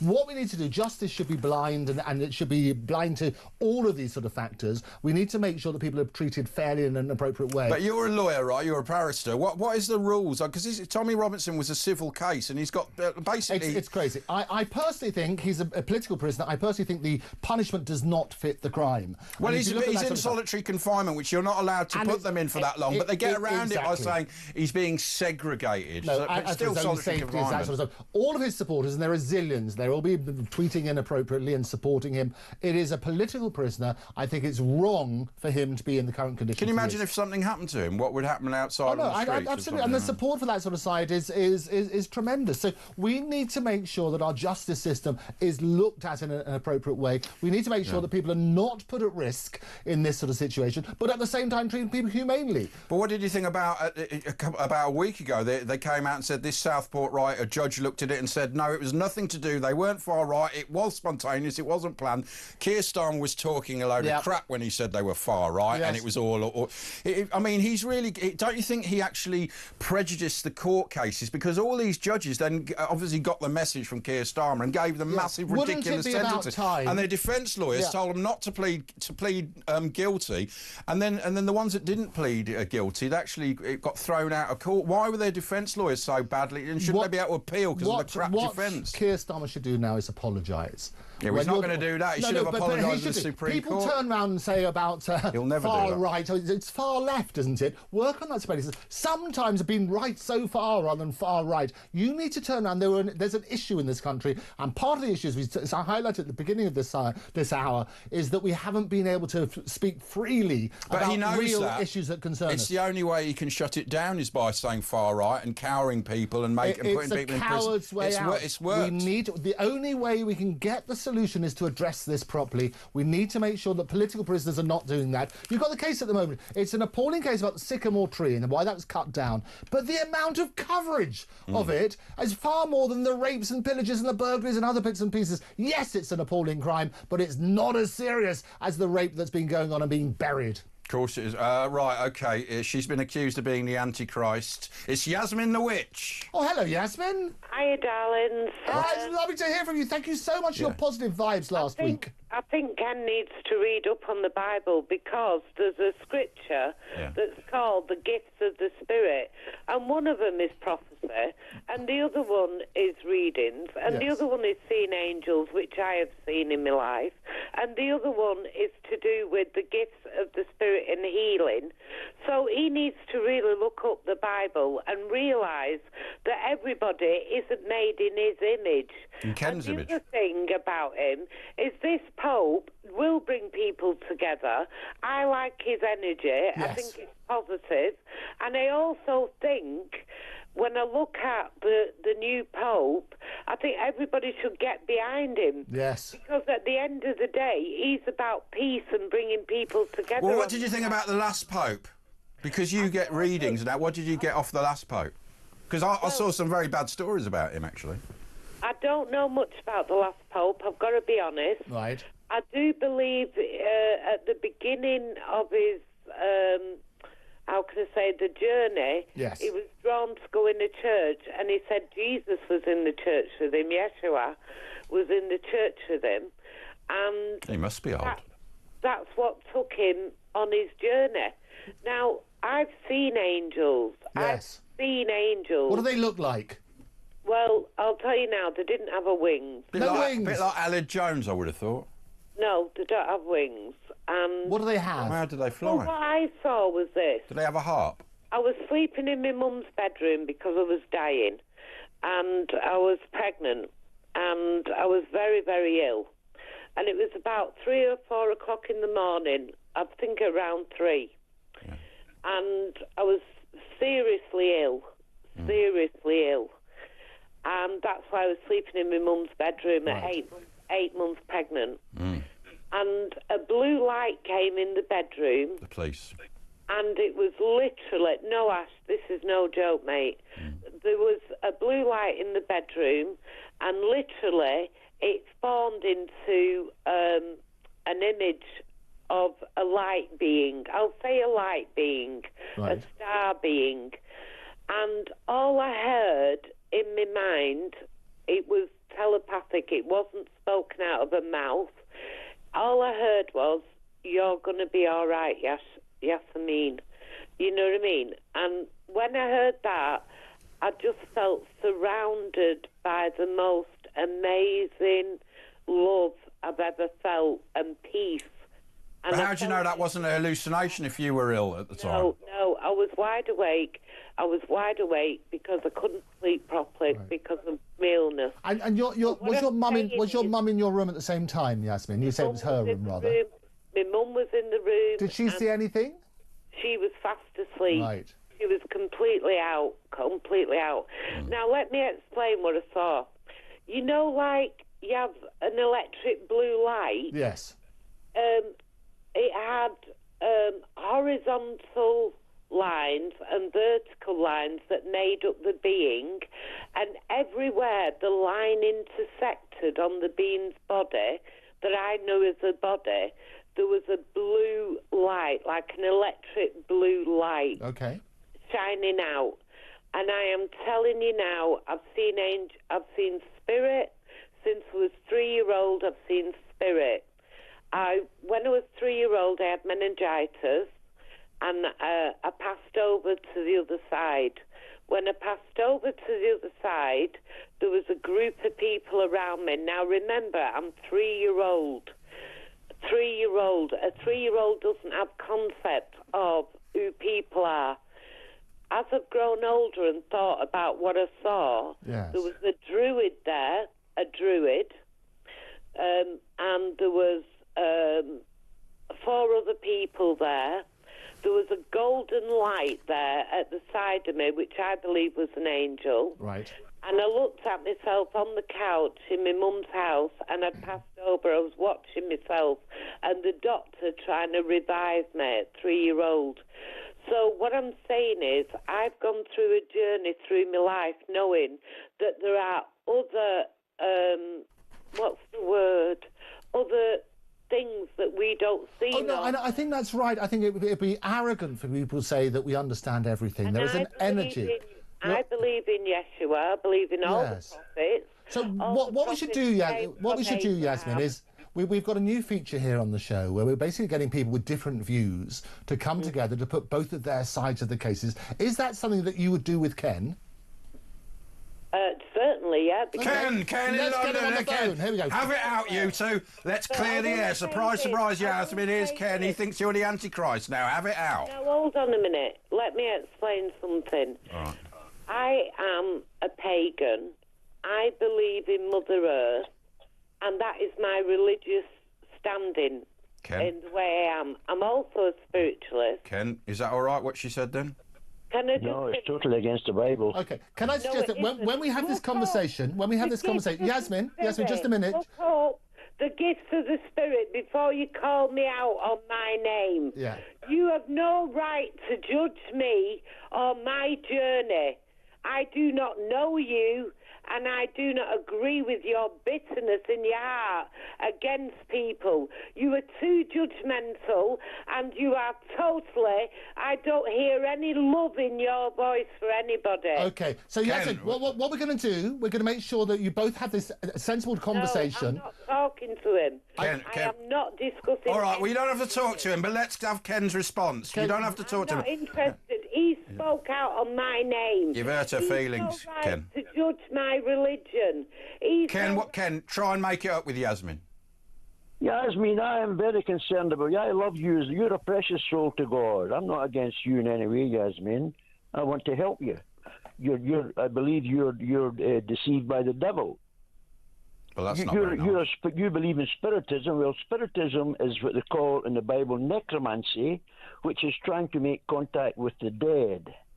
That is totally forbidden by God in the Bible. You and nobody can make contact with the dead. That's why it's a sin to pray to Mary in the Roman Catholic Church. That's necromancy. So, dear Jasmine, I'm just saying this for you to think about, hopefully. Necromancy, spiritism, witchcraft, paganism is all driven by demons. Yasmin. Who hate you. Yasmin. I love you. I'm a Christian. I have to love my neighbour. You don't sound like you love her, Ken. Yasmin, what's your response to that? As far as I'm concerned, Ken, don't speak on me. Don't speak on my name. Don't speak on my beliefs. Do not talk about me, about anything I say, because it's nothing to do with you. Yeah, aren't you judging her, Ken? You're not allowed to judge her, are you, in the Bible? No, the Bible says first to take the speck out of your own eye before you judge anybody. I'm not judging Jasmine. Well, you sound like you're judging her. You're saying she's... I am judging the teaching she believes. Any conversation, Ken, just 10 seconds. Any conversation needs to be done with respect. Yasmin talked about when she was 3 years old, so he's not trying to summon up whatever it is. She was on death's bed, and she felt as though she saw something. What is your view on that? Yeah, because that's exactly like what you had, isn't it, Ken? So why should hers wrong and yours be right? Well, God spoke to me when I was driving down my truck in Canada and said that Jesus loved me and died. You're saying that supersedes Yasmin's one that she had at 3 years old? Well, from going by what Yasmin had said, there's nothing about Jesus in her who she was speaking to. It was an angel. The Bible reveals that the devil is an angel of light. He can appear as an angel of light. So Ken, Ken, just 10 seconds. Ken, do you believe that Yasmin at the age of 3 saw something? Yes, very possibly. So why is it different, as Ash says, why is it different to your revelation? Just remind us what you saw. What did you see? You had a heart attack, didn't you, Ken? And you had something then. You heard Jesus' voice. I never saw anything. I just, a man told me about Jesus. I had to repent and be born again, believe Jesus died for my sins and rose from the dead. And I was praying about this for about 3 weeks, asking God to help me understand the Bible. Let's get Yasmin in here, because we're trying to find this sort of resolution, because I think treating each other with respect is a good starting point. What's your answer to that, Yasmin? As far as I'm concerned, he's no right to speak on my name. He's no right to call my religion. He's no right to say negative things about me. He doesn't know me. He doesn't know my journey, and I'm really offended by it. I don't think he's the right to judge anybody. Anybody, Jasmine, let alone me.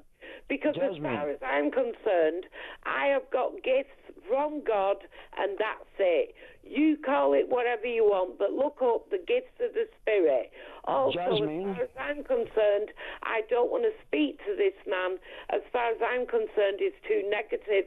He's very bitter, and I can't handle people like that. It's not fair to me. So let us help you. Let us help you handle that. Ken, what would you say to those points? Jasmine, do you believe Jesus Christ is God manifest in the flesh? Listen, let me tell you what I believe. You're a bitter old... Well, let her tell you what she believes. Yes. I'm going to tell you what I believe. I don't have to answer your questions. I know my own journey. You've no right to judge me. And because you're judging me, you'll be judged. Well, that's true, Ken. You're not allowed to judge. I'm judging your Well, you're not allowed to judge, Ken. Of course we are. We're to rebuke evil.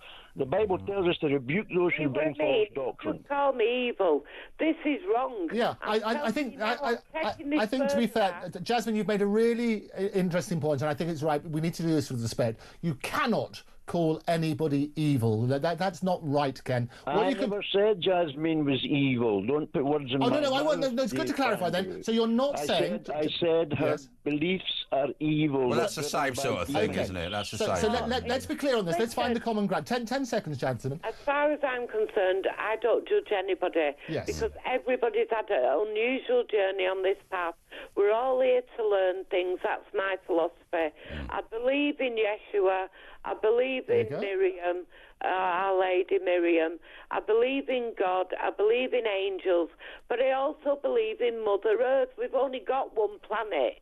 We've only got one planet, and we've got to look after her. There we go. But that's worship of the creation. We're to worship the Creator, Jasmine. We're not to worship the creation. That's paganism. It's from the devil. But 10 seconds, I am Ken. a pagan. She is a pagan. She said she's a pagan, Ken. But also, isn't it good? She said she believes in Jesus. She said she believes in Mary, as I Miriam understand and it. Yeshua. And she believes in the earth. Why is that bad, Ken? Do you know the devil believes in Jesus more than you and me, but he's bound for hell now. What? Because he doesn't obey Jesus. He believes in Jesus more than me, but he's not going to heaven. He's rebellious against the teachings of Jesus. What are the devil is rebellious. Hold on, Ken. Let Yasmin have a point. Jasmine's asking about the gifts of the Spirit. Go on, Jasmine. What are the gifts of the Spirit, Ken? Do you know that?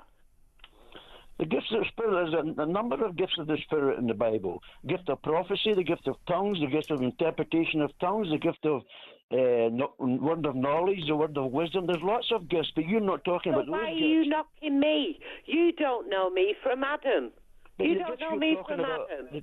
Don't you answer you, Jasmine. Let me answer you. Don't you even try to say I'm evil, try to say I'm negative, try to say I'm bringing demons in. How dare you? How dare you? When a witch you makes are predictions not over a person, they me. do under... You are not listen, to speak on when a me. witch As makes far as I'm predictions... concerned, you're whipping up hatred, and this is hate speech. That's what I'm seeing. Yeah, so we don't absolutely be what they want to be. Don't judge, Ken.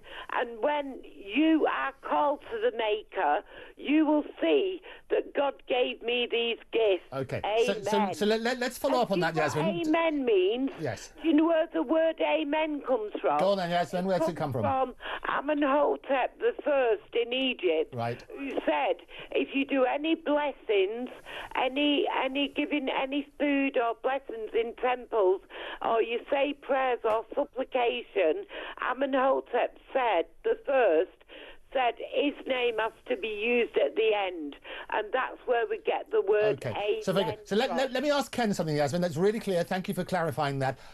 Yasmin has said, you've also pointed out, Ken, that it says in the Bible that people can have these gifts. Do you believe that Yasmin has these gifts? No, not the gifts of the Spirit recorded in the Bible. She's got gifts possibly from the devil, but not from the God of the Bible. Why couldn't she have gifts? You know, why couldn't she be a prophet? Because she doesn't believe Jesus Christ is God manifest in the flesh, first of all. Well, do you believe that, Yasmin, or not? Hold on a minute. Yeshua. Yeah. That's who was Yeshua. Well, do you believe he was God in the flesh? Hebrew. Hold on a minute. He was Hebrew. Yeah. And you're talking about flesh. He was taken up, wasn't he? Do you believe he is God in the flesh? I don't understand what you're on about flesh for. Do you believe Jesus Christ is God? I believe Jesus Christ was a prophet. You don't believe he is God? Are you talking about the Trinity now? No, I'm talking about Jesus. Do you believe Jesus Christ is God manifest in the flesh? God, Jesus Christ said himself that he was praying to God. So how can he pray to God in the garden of Gethsemane when he is God? How can he pray to God? He was praying to his Father. I believe everybody has a divine spark of God in them. That's nonsense. I believe everybody's got a divine spark of God within them. Jesus was a rabbi, wasn't he? He was a Jewish rabbi, so he would have been praying to God. And he spoke Aramaic. Look, guys, we're going to take a little break and we'll come back. We'll have you both on and you can have it a bit more out because it's not been settled yet. We'll be back in 2 minutes.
Across the UK, on DAB+, on your smart speaker, on your smart TV, and on your side.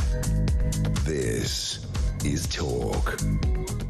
Yeah, it's the James Wells Show on Talk. It's me and Andrew Ebel, and he'll be back next week from 10. And we've got all the papers for tomorrow, but we're having a big debate on, Yasmin the Witch is pagan and Ken in London who's... And we're having a respectful debate, which is what I want to do, is take the sting out of it. Well, no, but it is respectful, and I would urge both of you to be respectful. We listen to each other's side. We've established a few things, and Yasmin is very clear. It was Jasmine's turn. She was in there. So you continue, Jasmine. Yes.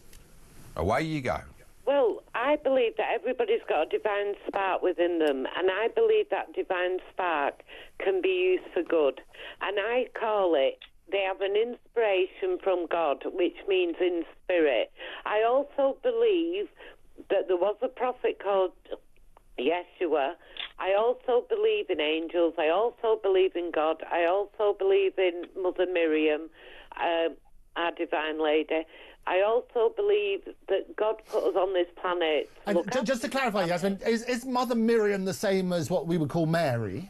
Well, original name is Miriam. So we're talking about the same person. But you don't believe that Yeshua, Jesus, was the Son of God. You believe he was a prophet. That's where you and Ken have a problem. I believe Jesus was completely, how can I put it, imbued with God qualities. That's what I believe. Okay. So let's like David Icke. All the prophets from Abraham, Moses, Elijah, Yes. going all the way back on the Jewish line and the Abrahamic faith, are all imbued with spiritual, divine energy. And that sounds really positive. Let's go back to Ken just to unpack that. And by the way, I have got Jewish ancestry as well. Mazel tov. Okay. My grandmother, thank you. My grandmother was Jewish. Right. She had to hide it a lot. Was it your maternal grandmother? Yeah. Well, then you're Jewish, Yasmin. I know, I've got it in me, yeah. Yeah. Okay, let's go back to Ken. What I'm saying is... Can I say something? Hold on, let her just finish. Just finish that sentence then, Jasmine. History. Before any prophets, people worshipped the sun, the moon, the animals. I mean, the horned god. People go mad about the horned god. But the horned god was the one who looked after the forest. He was the lover of nature.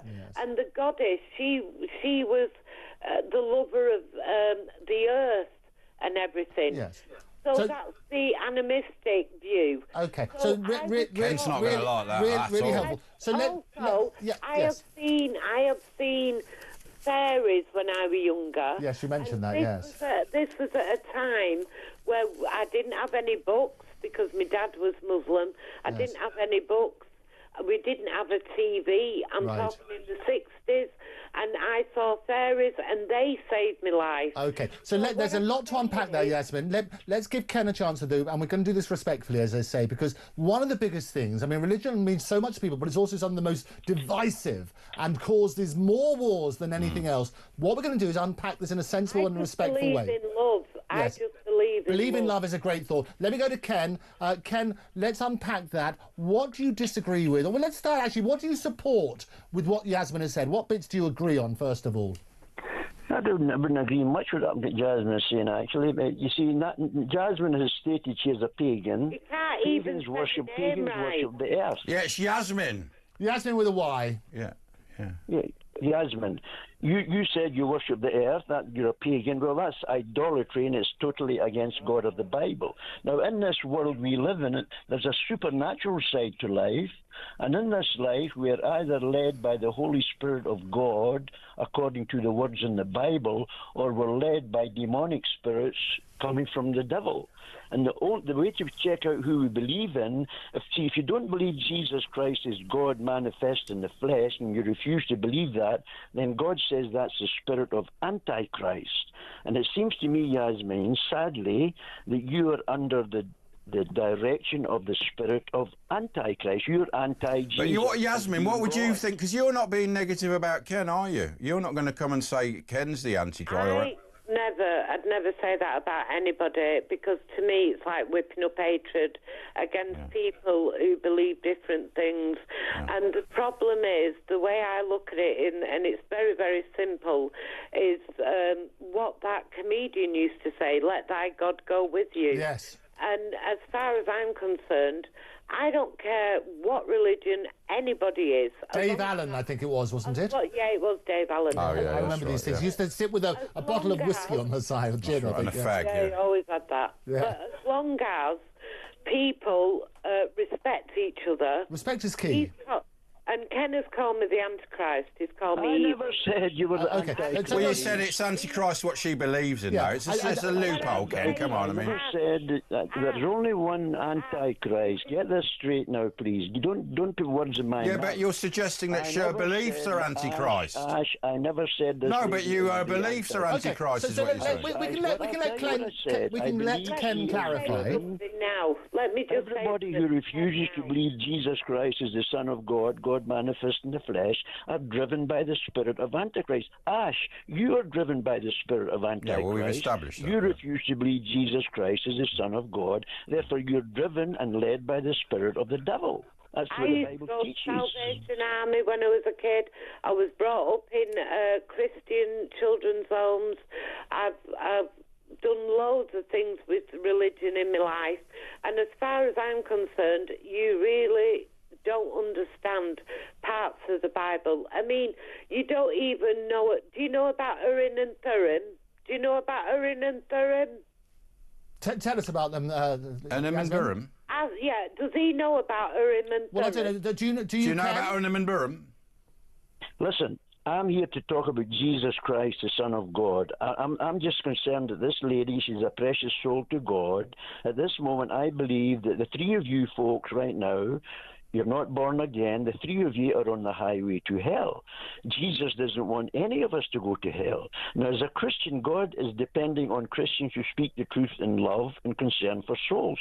If I come on here and just agreed with you, I would be a coward. Yeah, but you're just saying we've got to agree with you or we go to hell. You're just saying the same thing. Ken, I think 10 seconds, Jasmine. You're letting this lady speak a lot. Let me say something. No, you can, Ken, but you mustn't be offensive to turn around and say to people they're on the highway to hell. What we're trying to do is to unpack this in a logical and respectful way. Yes, the Bible clear. Listen, Andrew, I go by what God says in the Bible. The Bible is extremely clear. The Bible teaches that he that believeth on the Son hath everlasting life, and he that believeth not the Son shall not see life, but the wrath, the righteous anger of God rise over him. Hold on a minute. Okay, Ken, let's hear Yasmin. I've actually seen Yeshua when I was 3-year-old. I told you there was 4 people. There was a druid, there was Yeshua, there was an angel at the side of me, and there was 2 other people that I don't want to say who I saw. And I passed over that veil and come back through the love of Jesus. Can I just clarify one thing, Yasmin? Oh, Yeshua. Why? And the other thing I'm going to say to you, which is really significant, Ken, you don't know if I've been baptised. You don't know if I'm born again. You cannot judge anything about me because you will be judged. Amen. Yeah, we're all going to be judged. I know you're not born again because you don't believe Jesus Christ is God the Son. You know, he's saying slanderous stuff now. Yeah. So Ken, let's do this. Yasmin, let me. Ken, just 10 seconds. Please, can you allow me yes, to you can. speak, But I want to clarify one thing with Yasmin first. You mentioned there are 2 people you don't want to mention. Why is that? You don't have to mention them. Why don't you want to mention them? Because some things are very personal, right. And I believe the other 2 people. Let me explain something. I saw somebody who was dressed in the very old temple way of the Jewish faith, put it that way. Right. But I don't want to say the names because I'm too respectful. Do you understand me? Okay, and are they family members or people in religion and history? No, they were people. They were prophets in the old. Okay, no, thanks for that clarity. So Ken, let me just follow something up with Ken as well, because Ken not just told us that we're all 3 of us going to hell on the road to hell. I know. 10 seconds.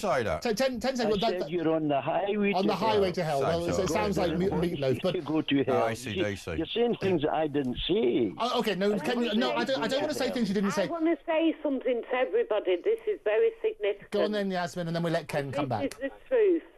When all of us pass through the veil to go to the other side, yes, we don't have a hell.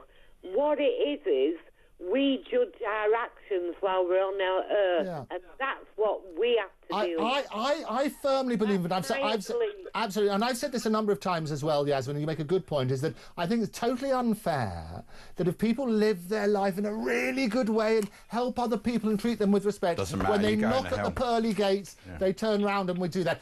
Ken, we're just going to do, because you've said that we're on the highway to hell, you said that about the Pope as well, which I think is terribly disrespectful. Ken gives it. Let's give a final word, and then we'll give Yasmin a word, and then we've got a break. Final word from you, Ken, and then a quick final thought. If you please allow me to speak without cutting in. Well, we're limited, so make it about a minute. 30 seconds. How do we know about hell? It comes from the Bible. Who told us about hell? It's actually a lake of fire, Gehenna. Jesus. Who died on the cross for our sins that nobody goes to hell? Jesus. Who is the one who called the church to preach and warn about hell?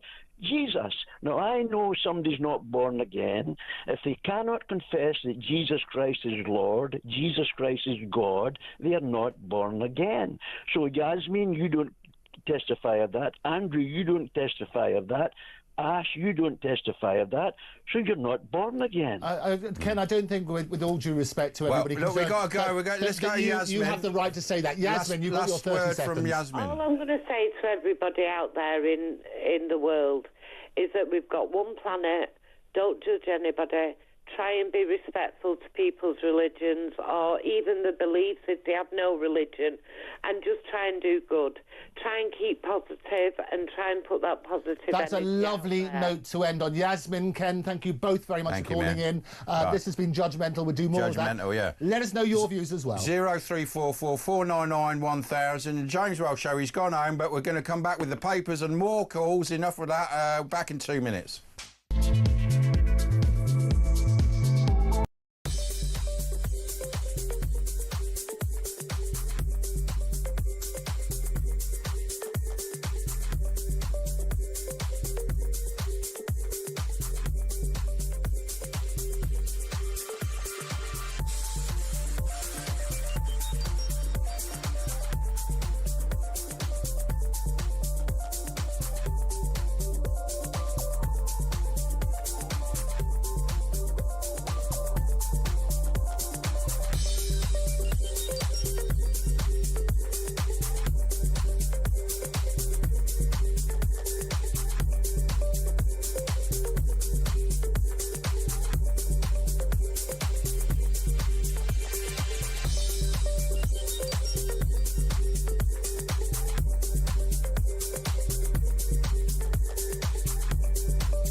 Across the UK, on DAB+, on your smart speaker, on your smart TV, and on your side. This is Talk. Yeah, common sense. James Wells gone home. He'll be back next week from 10. We're just going to do your calls now. Kim in Wiltshire. Hello, Kim. Hi. Hi, what do you want to talk about, Kim? I found the last conversation very interesting between Ken and Yasmin.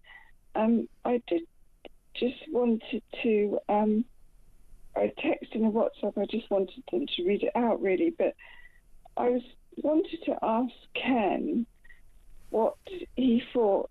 I mean, I know he talks about the church, and it was really interesting to hear what Yasmin was saying. Yes. But I'd like Ken's advice, really. Well, we can't get him on. We've had him on twice, but we'll just answer for him. Yeah. No, so basically, next time he's on, I'd like you to ask him if people are under spiritual attack. When we asked the church for help, they didn't want to help us. And then they did give us prayers, and it made the attacks even worse.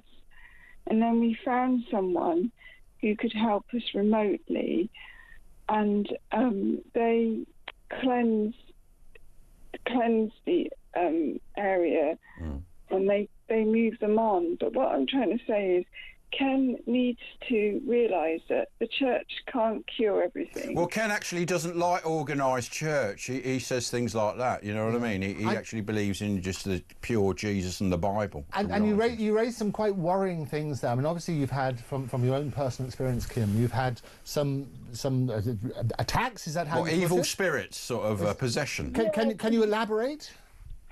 Yes, so basically in certain areas where you live, there can be ley lines that run under the house, and then spirits can hop on and off. Is that what's happened to you? Yeah, we've experienced quite a lot. And whereabouts is that? Where do you live? I don't really want to say that. Well, she's in Wiltshire. General area. Wiltshire's, that's full of ley lines around there. But basically, what I'd like to say to Ken is that Yasmin, you know, she's had experiences and she tries to deal with them. You can't just read parts of the Bible out and move on unwanted spirits and demons and portals and, you know, alien attacks. You know, humans don't dabble with stuff. We've never dabbled with stuff. It just happens. Can I ask you one thing? I mean, it's obviously very personal to you. You mentioned about getting a third party involved to help you get rid of what you say were your experiences. Did you pay that third party any money? No. So what were the circumstances where you contacted And who them? was it? Because you said the church turned you down. Who was it? Was it some pagan witches that helped you out? No, it's not pagan witches. It's people who know how, you know, they've been normal people. They've come across. Oh, exorcists. Well, no, because that is more church run. Yeah, it's church based. So they didn't ask for a donation. You didn't give them anything. Just general spiritualists. They asked for donations. So they did ask for money. Oh yeah. No, they didn't ask for money. They suggested it. They didn't ask for money. They asked for hinted at it. donations. Yeah, I would be very, very careful about people. No, I just want to say. 20 seconds, Kim. We've got to go to the news, but go on quickly. Okay. Yeah. I just wanted to say that when you're in dire need, the church does not want to help you, and saying prayers in the Bible will make it worse. You need to be in contact with people who know what. All right, Kim. Well, look, we've got to go to the news. Thanks for that. And Ken will be listening. We'll speak to him next week, probably. But thanks for that. 0344 499 1000. It's Talk.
the UK.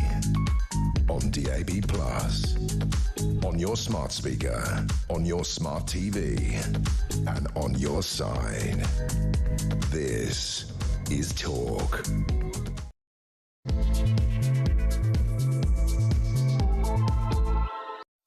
Yeah, he's gone home though, but he'll be back next week from 10. It's me and Andrew Eborn. We're going to just take your calls. We've got the papers, but we might just take your calls now. Love the calls. But I've got a few texts here. Uzi means lights and was put in the breastplate of judgment, whatever that means. Ken clearly knows nothing about Christianity, and every time you indulge in preaching his falsehoods, it is as bad as when leftists excuse Islamist terrorism. That was from Jay. Wendy says, you might want to do a piece on... Oh, that was just something else. We won't read that out. Well, what I love, though, Ash, and it's really good, is we get people talking about it, and that's the whole idea, is that if we don't air this and talk and unpack in a sensible way... Ingrid Tarrant has also been on, saying that she's loving these discussions. Who? Ingrid Tarrant. Ingrid Tarrant? Yeah, she used to send me a text saying she's loving it. She's texting me even as we speak. Wow, Ingrid Tarrant. Do you have her on your show? Everybody's on my show. Yeah, everyone's on your show, gotta be good. But that's the reality. What I love about it, we try and do this with respect, is unpack the views. As I said earlier, that more wars are caused through religion than anything else, and we want to talk about it with respect, unpack it, try and find those common areas, and that's the only way you can do it positively. But the big wars weren't religious, you know, the First World War and the Second World War. Well, and it's very sad about that sort of stuff. You look at those sort of things, and we talk about the people marching and everything else. I always boil down to deaths or tragedy on any side is appalling, and we need to look at that sort of side, and I've got very strong views on various things. But what I love is hearing people's reaction to this. The switchboard has gone crazy as a result, because they're working on that sort of basis, and hearing people's honest opinions and their views, but listening to those views, because most people don't listen. All they do is regurgitate their own beliefs. Listen. Right, Stuart in Blackpool. Hello, Stuart. Stuart? Hello there. All right, man, what's going on? Hello there. Yeah, I just wanted to know your honest opinion about the Southport killer. Doing that. Well, he's a scumbag murderer. I mean, what more do you want to... Well, I mean, it's fairly clear. I mean, what our opinion, we said earlier, it's absolutely wrong. And we talked about this earlier, that he had a kettle in his room, in spite of the problems that we had just a very short period of time, and was able to cause, apparently, an injury. What's your view? What's your view? Yeah, but doing that to a prison officer, I mean... Him going in for murder anyway, you would have thought that he wouldn't have been able to... Well, it's like this guy last week. I mean, a couple of weeks ago, that was with oil, and that's caused life-changing injuries. Luckily, this guy, it's not caused life-changing injuries. The prison guard's all right. But you're right. He shouldn't have access to anything dangerous. Yeah, but even though that it's not life-changing injuries, he shouldn't have had to go through that. Yeah, but our prisons are in the gutter, you know what I mean? The prison guards aren't searched when they go in, and we know drugs and contraband getting through prison guards. Our prisons are run by private companies now, and they're not qualified. Yeah, so what would your solution be? Yeah, that's right. But what would your solution be? My solution being is bring back the death penalties. Well, no kettles, just death penalty. Something that's actually going to teach this country and this world an actual... Don't do that. If you're going to do but things like Rudy Cabana, the death penalty wouldn't have stopped them, would it? I don't know if it would. Well, and it wouldn't stop, people who believe in some belief that's going to do. If the death penalty was there, then it would have stopped that prison officer from getting injured today. You also had to look a bit further back as well, and look at the whole history of it, and his upbringing, and the cries to help early on, and so on and so forth, and those sort of challenges. What could have been done earlier? So you're right to address it. Yeah, what's Keir Starmer doing about it? He's covering up everything. That's what he's doing about it. I've heard nobody's come on this show yet, and it's an invitation, open invitation, for anybody to come on and say that Keir Starmer's doing the right thing. I think he incited those riots because he left questions on who this guy was. If they would have come out and said it's this, and this, people would have gone, all right, there's going to be justice. But because they said they knew they could sniff there was a cover-up, people in the area had already heard things because they all know each other, word spreads fast. And that's what caused the riot. And then he accused them of being far right. Yeah, and this is what we're doing now. In my opinion, everyone knew he was a terrorist. It was just a cover-up. Well, that'd be interesting. And this is what we're doing on the show now with this new thing called Judgmental. We want to have people with different views so we can unpack them in a sensible way. So it's a challenge, if you like. I would like to hear anybody who supports what Keir Starmer does. Stuart? Deathly silence, exactly. Thanks, So Stuart. Phone in and let us know. Right, Mark in London. What do you want to say, Mark? Hello, Mark.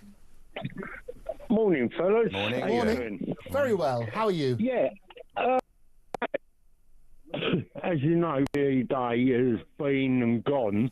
Yes. But, Monday, I'm sure it was Monday anyway, when it showed the King and Queen and that celebrating VE Day, and there's Starmer and Lammy sat behind them.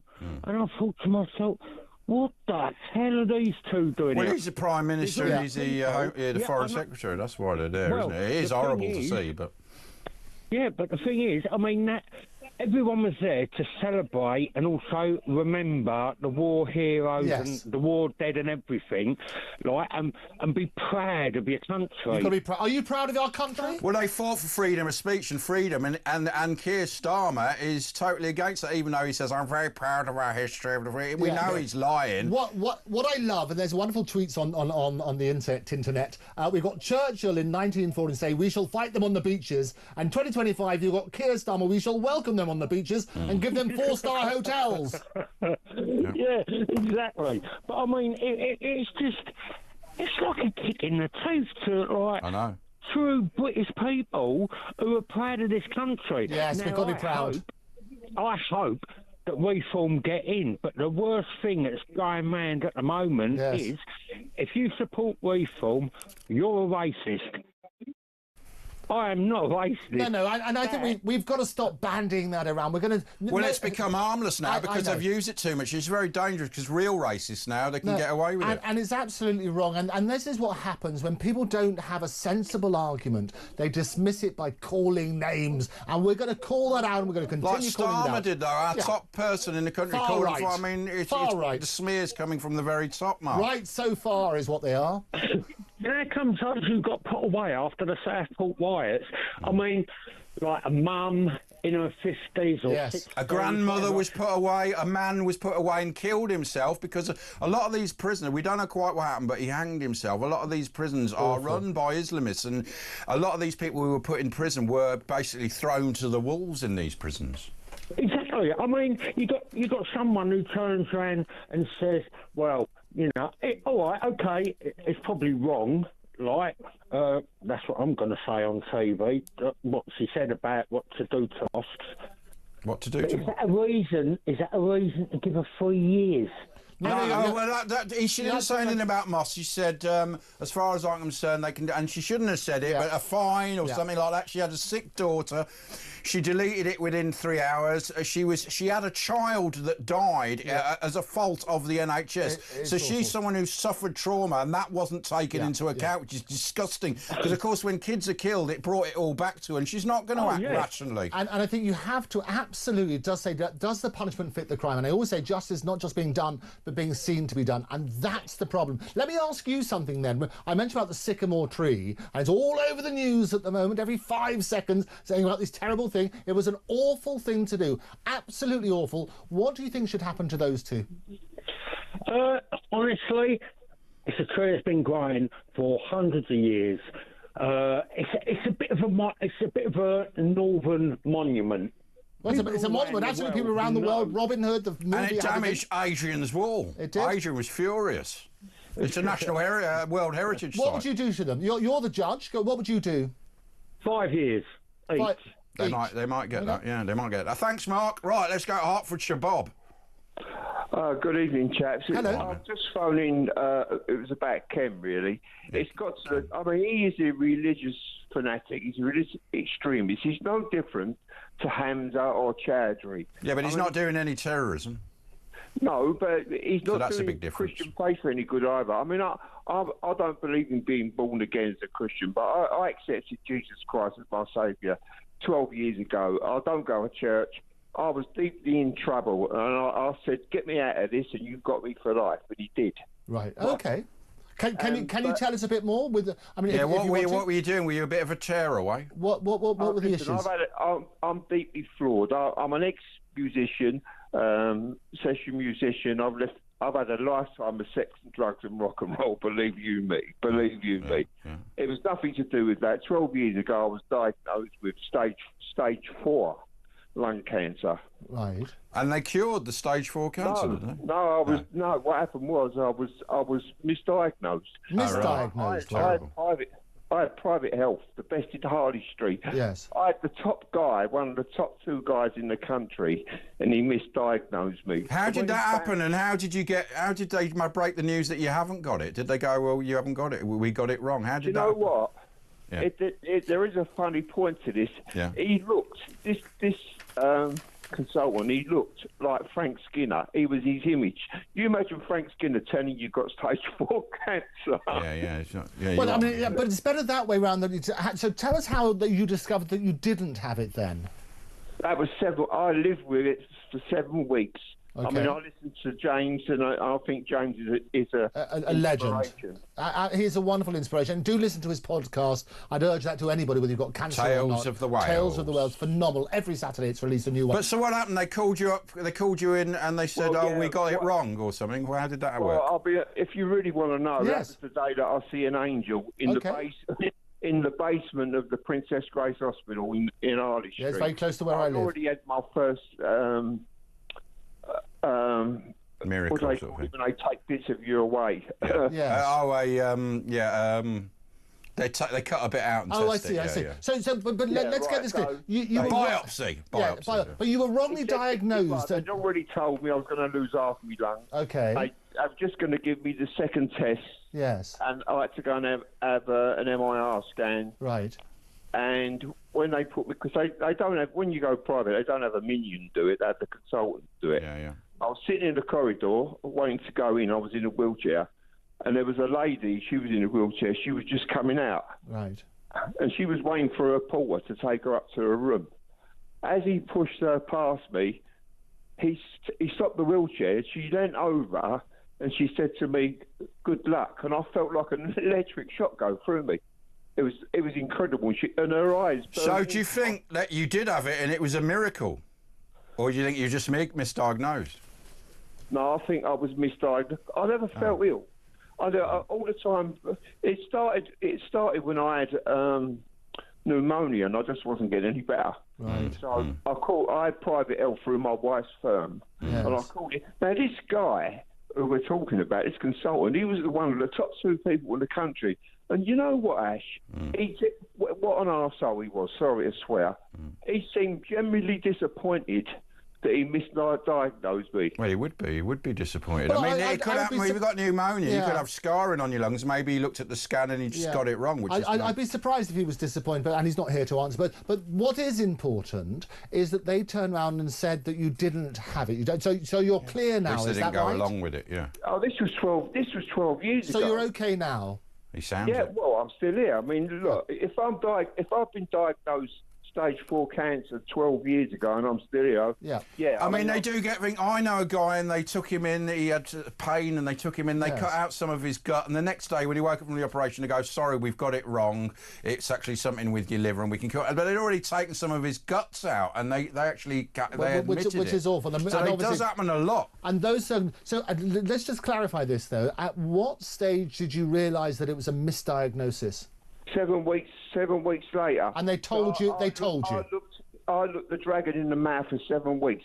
I had all my hair shaved off for the chemotherapy because I didn't want to scare my grandchildren. Right. I had the Dear John conversations with my children saying, "I think Mummy should meet someone else," and everything that you don't want to do. But in a way, that's sort of, by having that, it sort of, I suppose, gave you a focus, and it was good to be misdiagnosed, and you'd actually had that vision, so maybe it helped in some way. But what did the doctor did he explain why he'd misdiagnosed you?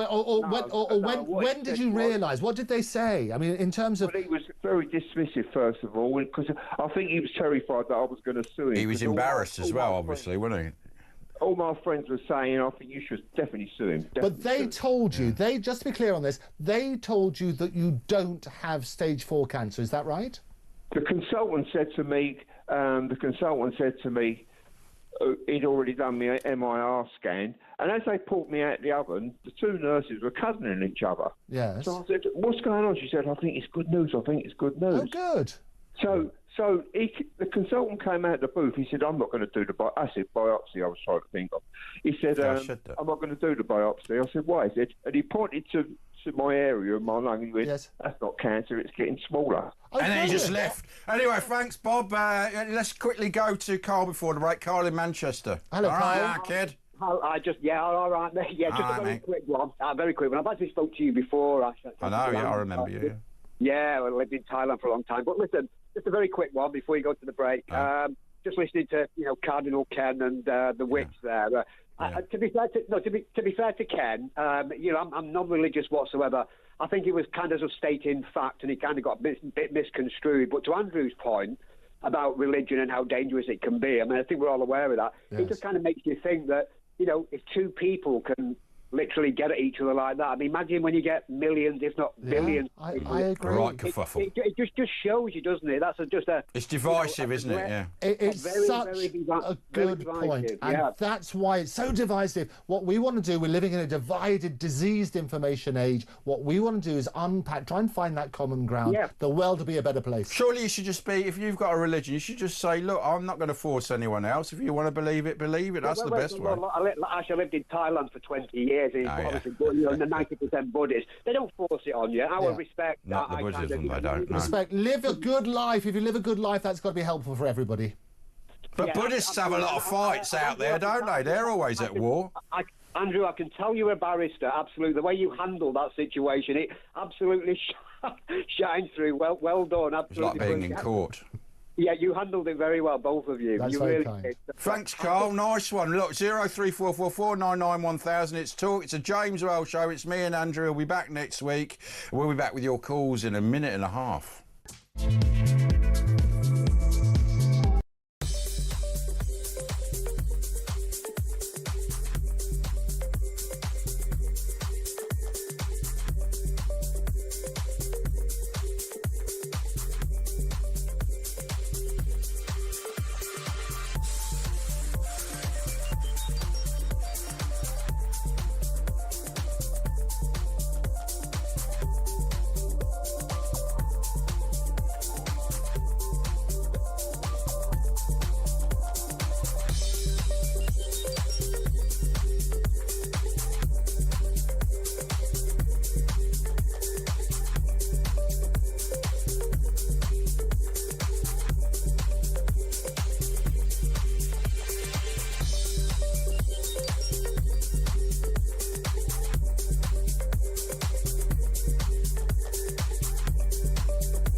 Across the UK, on DAB+, on your smart speaker, on your smart TV, and on your side.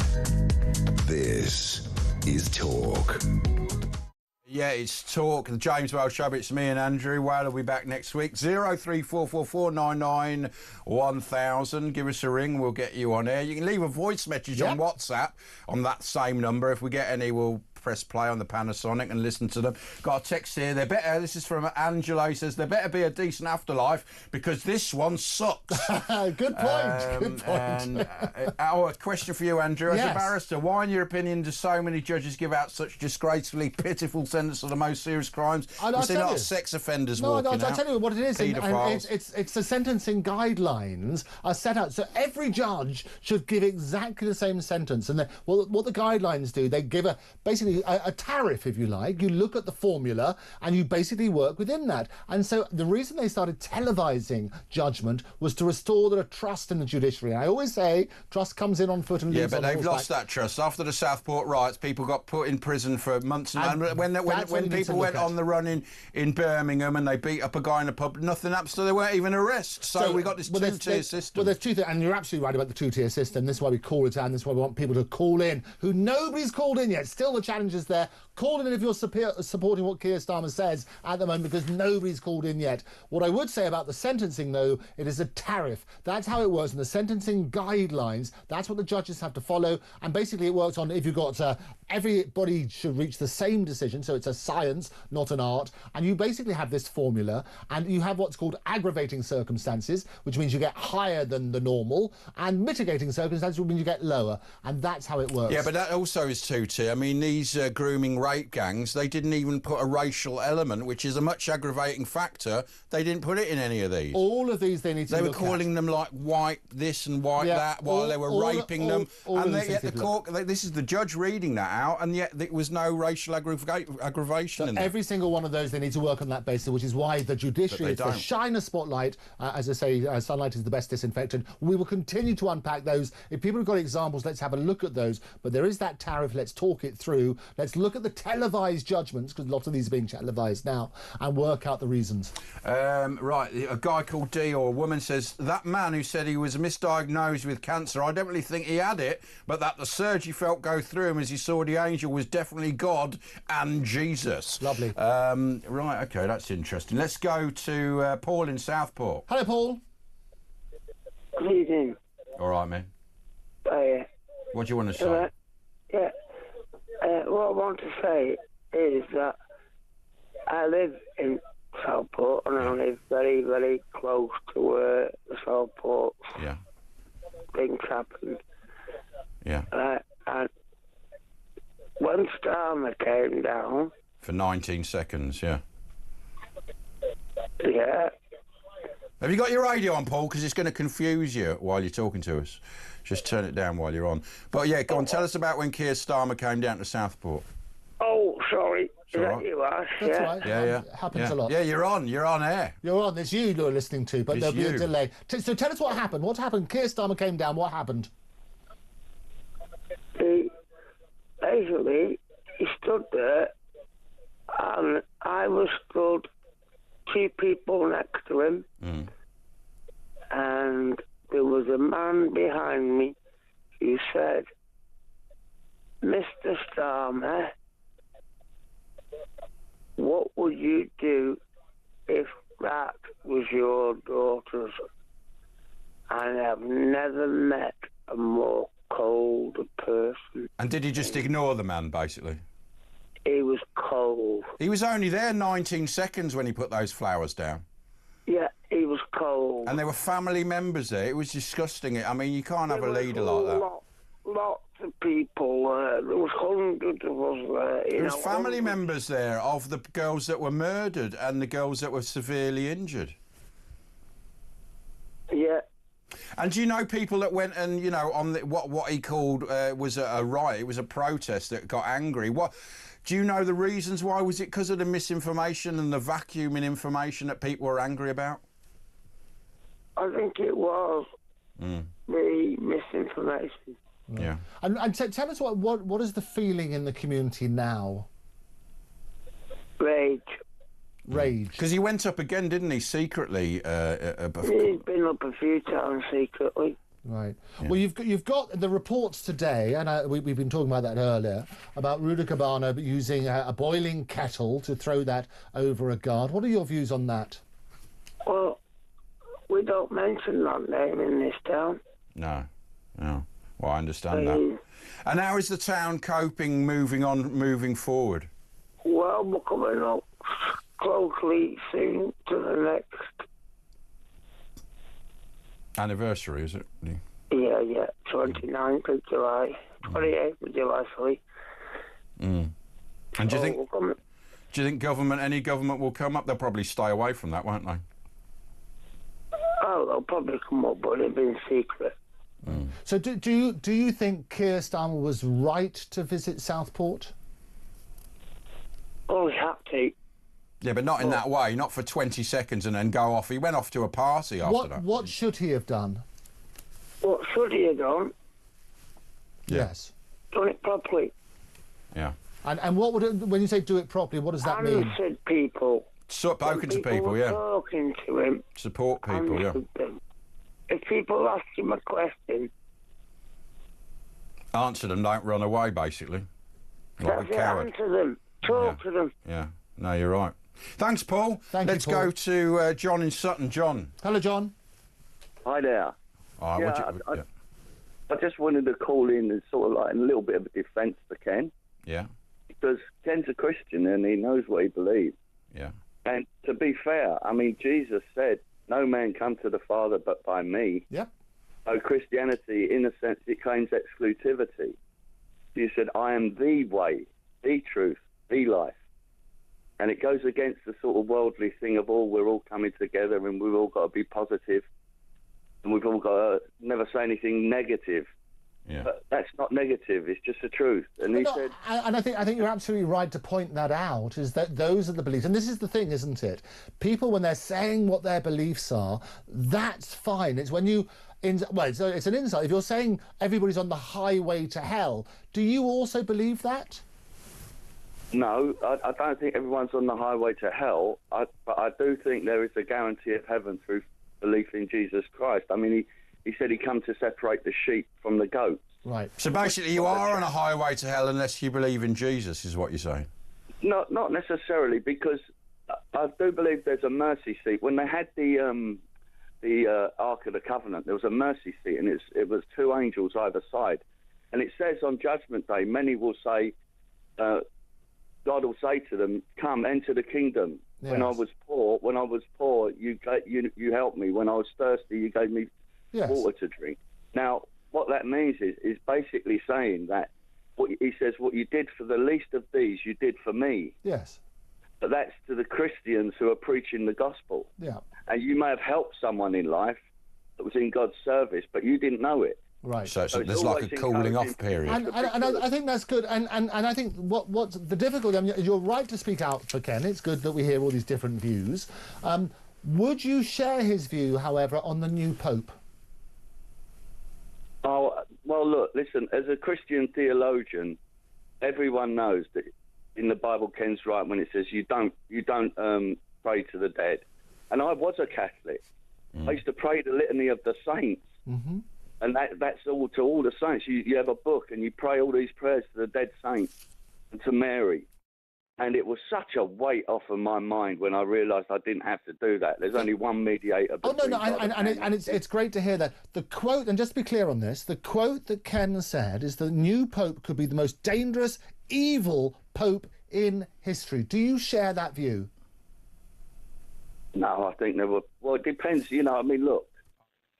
This idea that we all rally around one person and that he, like the Pope, is infallible and everything he says has to be believed, I think that's dangerous. We in the Church of England believe our leaders can and sometimes are misled. Oh yeah, I think we know about all the problems with the Catholic Church, don't we? We know, there's been rumours about the last Pope and the one before that and covering up for people. We heard about in this country, the Archbishop that had to quit. We know there's a lot of stuff that goes on, and so there's a lot of shenanigans in these high religious positions. And it's very dangerous. We talk about incitement, if you like, calling somebody the most dangerous, evil Pope in history, if that's the direct quote. But that's because of the timing. That's really dangerous. It's because he was reading it. He wasn't saying specifically. It was just because this is what it says in the Bible, isn't it? This guy's going to be... he was basically relating it to the sort of... But you don't support that. Situation. So you'd have said that about whatever Pope was... So whoever came along, whichever one of those would have been the most evil, because that's the timing. Is that right? Well, all I'm saying to you is he's there as the head of the Christian church, as the Catholics see it. Yeah. But basic theology tells you, if you read the Bible, even if you're not a believer, if you read it, it says you don't pray to the dead. So how can the head of the church pray to Mary? She needed saving just the same as the rest of us. She was blessed to carry Jesus, but that's as far as it goes. So just be clear on this. When people go to a church, they have different statues you can pray by, different saints and so on and so forth. Your view is you shouldn't be praying to those saints. Is that right? Oh, it's not my view. It's the view of the Bible. Oh, right. Don't shoot the messenger. I left the Catholic Church. Oh, you left it, and so you left the Catholic Church because you hold the same view as Ken. Is that right? Pretty much. I'm a member of the Church of England. Right. And But we don't do that. I go to church. I'm a member of the Church of England. I'm very proud of that. But I wouldn't condemn people. I certainly wouldn't call the Pope evil. But also, within a church, you can go. You have different places. You have different saints that you pray to. And I've talked about prayer previously. Not in the Church of England, you don't pray to saints. You don't pray. You don't pray to a saint. Well, what do you do when you've been praying to saints? That you've been getting it all wrong. Oh dear. Okay. Well, maybe I should follow whatever it is. But why you say you can't pray to the saints at all? Of course not. They're asleep awaiting judgment. Andrew, what have you done? Oh well, that's interesting. Oh no. Right, full thanks there, John. Let's go to Welliff in South Wales. Hello in South Wales.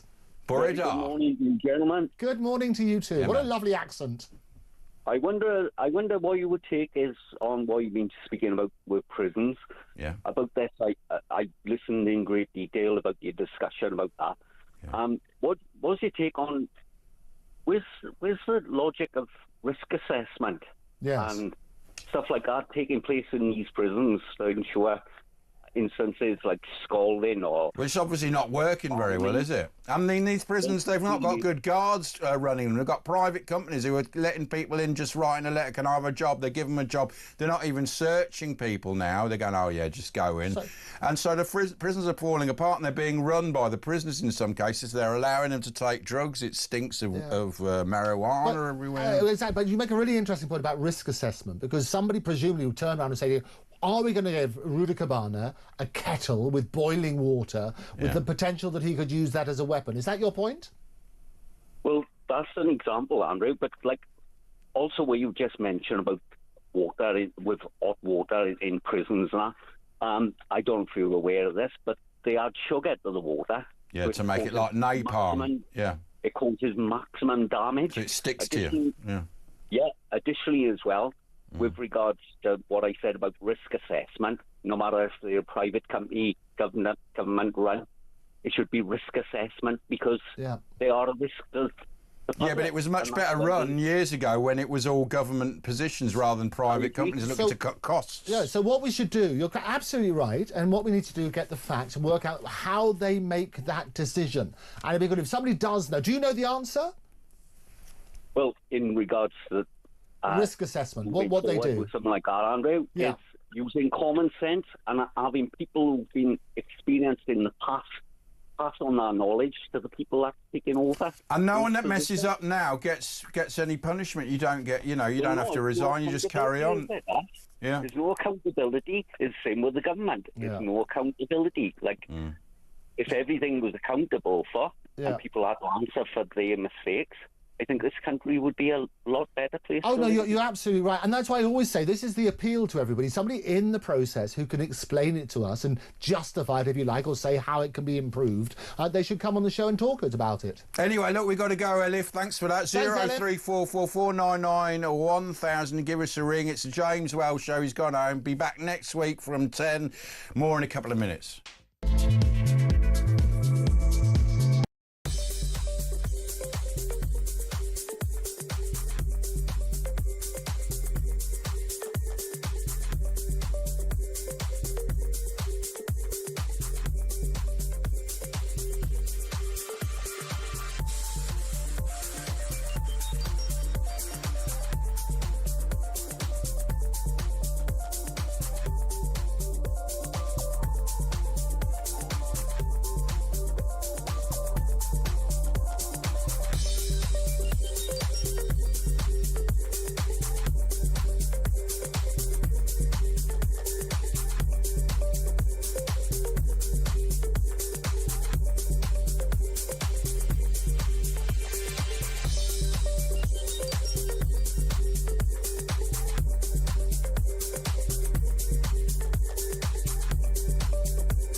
across the UK. On DAB+, on your smart speaker, on your smart TV, and on your side. This is Talk. Man, it's Talk. It's the James Wells Show. We'll be back next week. It's me and Andrew. But anyway, look, the answer machine, the Panasonic's flashing. We've got an answer machine message. I think it's from Angelo. Press play. What Keir Starmer ought to have done is not go to Southport, not provide us with two-tiered justice, not lock up people for expressing political views of a non-violent nature. What sort of justice is there if one can get no prison sentence for stabbing someone and yet a prison sentence for saying, I don't know, fix the potholes? Well, who hasn't got a prison sentence for... I mean, you do I don't hear know about stories. fixing potholes, but no, it's a point that we often make. Absolutely, you cannot have. The reason for this accusation of two-tier justice is exactly that. You highlight two extreme examples and say justice is not being done in one and people are overreacting in the other. That has got to be wrong, and we're going to continue calling it out. And they tried to make it official recently, didn't they, the two-tier system, saying, oh, migrants must get, you know... Oh, they something but that written got into the thrown rules. out in the end. No. But they're a law to themselves, the law lords, aren't We they? must absolutely have trust in the judiciary, as I always say, and the only way you're going to get that is if you get rid of this two-tier system and you make it really clear to people, explain in a very logical way why the justice system works in this way. But justice is blind. That's the whole idea. Yeah, exactly. And Trust has legged it on horseback. That's the one. Glenn in Southampton. Hello, Glenn. Hello, Ash, you all right? All right. And Andrew, yeah, what do you want to say? Oh, and Andrew, yeah, sorry about That's all no, right. just about that poor prison guard that had that water truck. Yeah. Well, apparently he's not that injured. It was through the, the little viewing holes. He basically squirted water. It's not as bad as that oil attack, which has given life-changing and they're injuries. saying it's alleged at the moment, so we're still waiting for the details, but it's a good point. But they shouldn't be allowed kettles. No, of course to you make shouldn't. their own tea in their cells, right? Well, especially someone like that. Yeah, but someone like that, yeah, he should be put in a hole with just his food kit for it. Anyway, what the last man said just a minute ago making sense. That's what I phoned up about a couple of weeks ago about the potholes and everything. Yeah. The country's completely knackered. Yeah. That's it. Well, I'm that's a right. landlord. I've got loads of property everywhere. I get approached. Yeah. Would I kick my tenants out and put them up for homeless people? They're not homeless people, are they? No, they won't look after homeless people. It's boat people, isn't it? People, Ash. They don't say that. They call them homeless people when they try and get it to you. Get them to you to live in your flats. But you make a really interesting point, and this is what Reform have got to do now. Now that they've sort of turned around and got all the council, it's very easy to be in opposition. Yeah. But one of the biggest issues that affect local issues is things like potholes. So what we need to do, and it's very interesting, you should monitor. What's it like in your area at the moment? Listen, I've done 40 years of tarmac. Unless you've got about another 12 years to talk to me, I know everything about potholes. Okay. I know how they waste money. I know how much it costs. Give us the headlines. Give us the headlines. It's £2,000 a pothole. £2,000. Yeah, but it doesn't really work. You need to relay the whole sort of road, don't you? With the tarmac. No, it's all to do with, when it's reported and this, and then it goes on the computer, and then you've got to get traffic lights out on a roundabout. It's just complete. It's £2,000 a pothole. Okay. Ridiculous. So some councils can't afford it. It shouldn't be 2,000, should it? That's obviously a rip-off.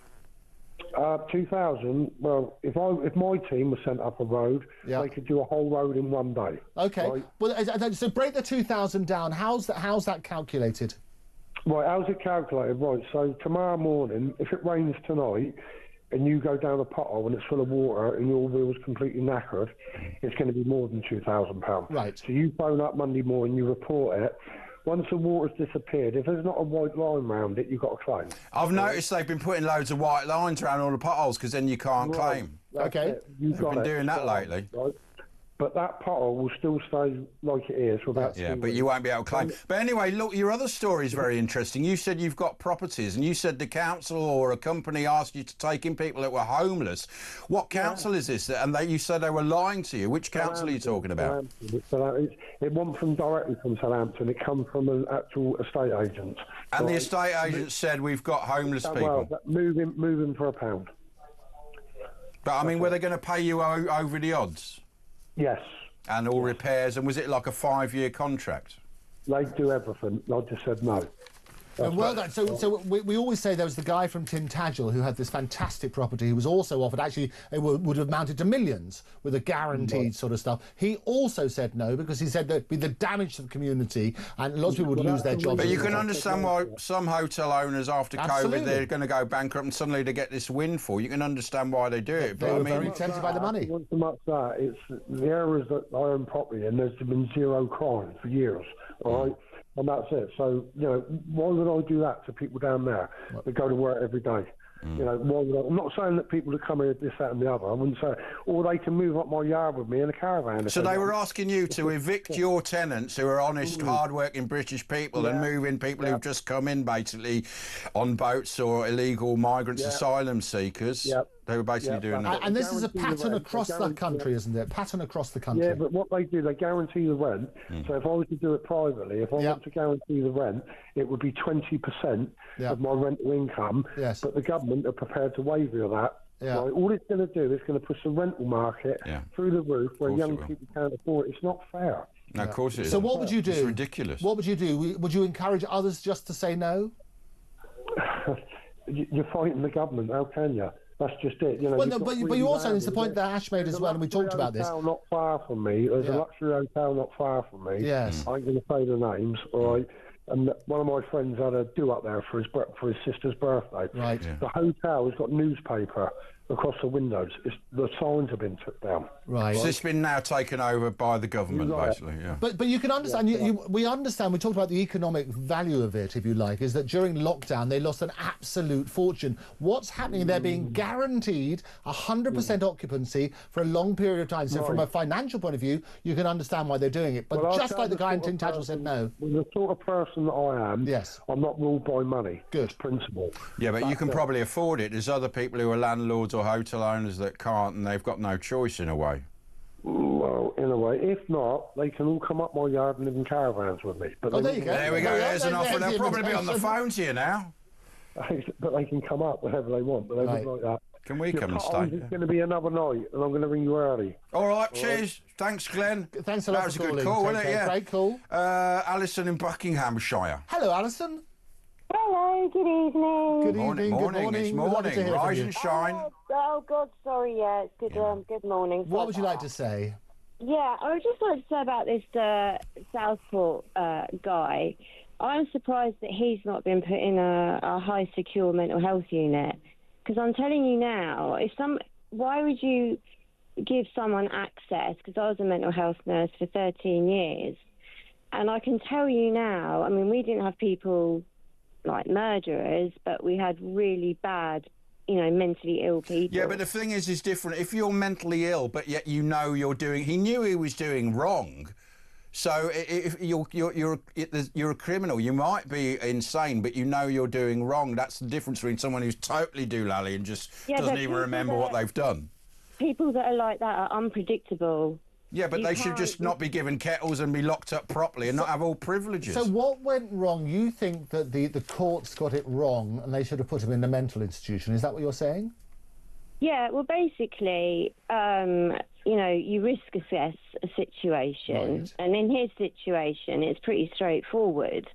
He's killed people. But he's evil. He's not just mentally unstable. No, what I mean is he has killed people and they're giving him access to things, to do things. So he should be put not in your average prison. He should be put in a high secure Well, he's in Belmarsh, I think. I mean, it's not being run right. Of course, a man like that shouldn't be given access to boiling water. And those guys, that brother of the Manchester bomber, shouldn't have had boiling oil. It's ridiculous. So who made the mistake? Who made the mistake? It's the prisons, isn't it? The governor. Well, the problem is, I watch a lot of documentaries, and these prisons, the guards just don't have any control over it anymore. Well, they're also not well trained. You can just get a job off the street, and you can smuggle in things because they're not doing searches on a lot of these places. It's like that in care work as well. Yeah, but that's not a prison. No, but we're really keen to unpack the process, because we can then work out where the point of failure is. And that's why it's so important. So whose fault is it? I think it's the judge's fault. Well, it's not the. I mean, surely when they're in prison, it's up to the governor to decide how this person is imprisoned, isn't it? But the judge decides, what he gets. Well, yeah, but I think once they're in prison, it's sort of the prison authorities that decide, isn't it? And then the judge will go on a sentencing guidelines, then look at the recommendations to the court and so on and so forth. When he gets the Prime Minister. So the buck stops with the Prime Minister, but of course the buck never stops with Keir Starmer. He just denies it. Oh, that bloke, I just wish he'd resign. We say that and nobody's called in. We put the invitation out all of the time. Nobody's calling in to justify and say that he's doing it right. I don't understand how he's been in as long as he has.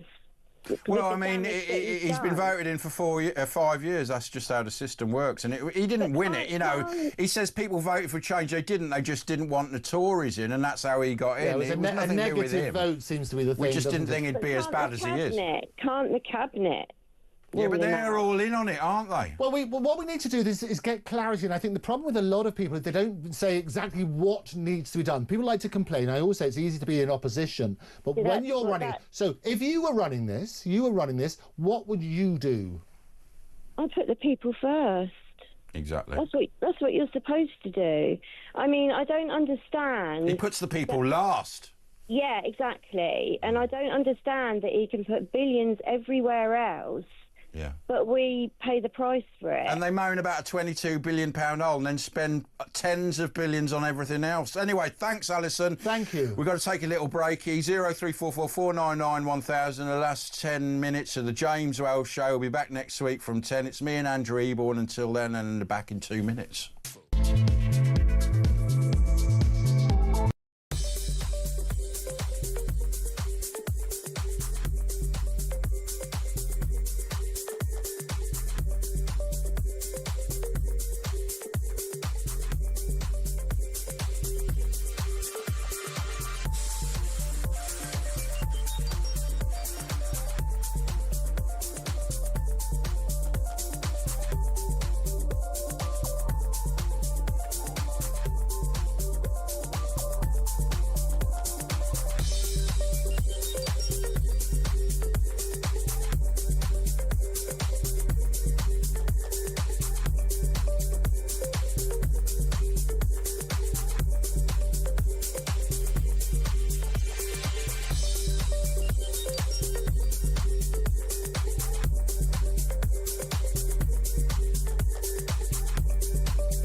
Across the UK, on DAB+, on your smart speaker, on your smart TV, and on your side.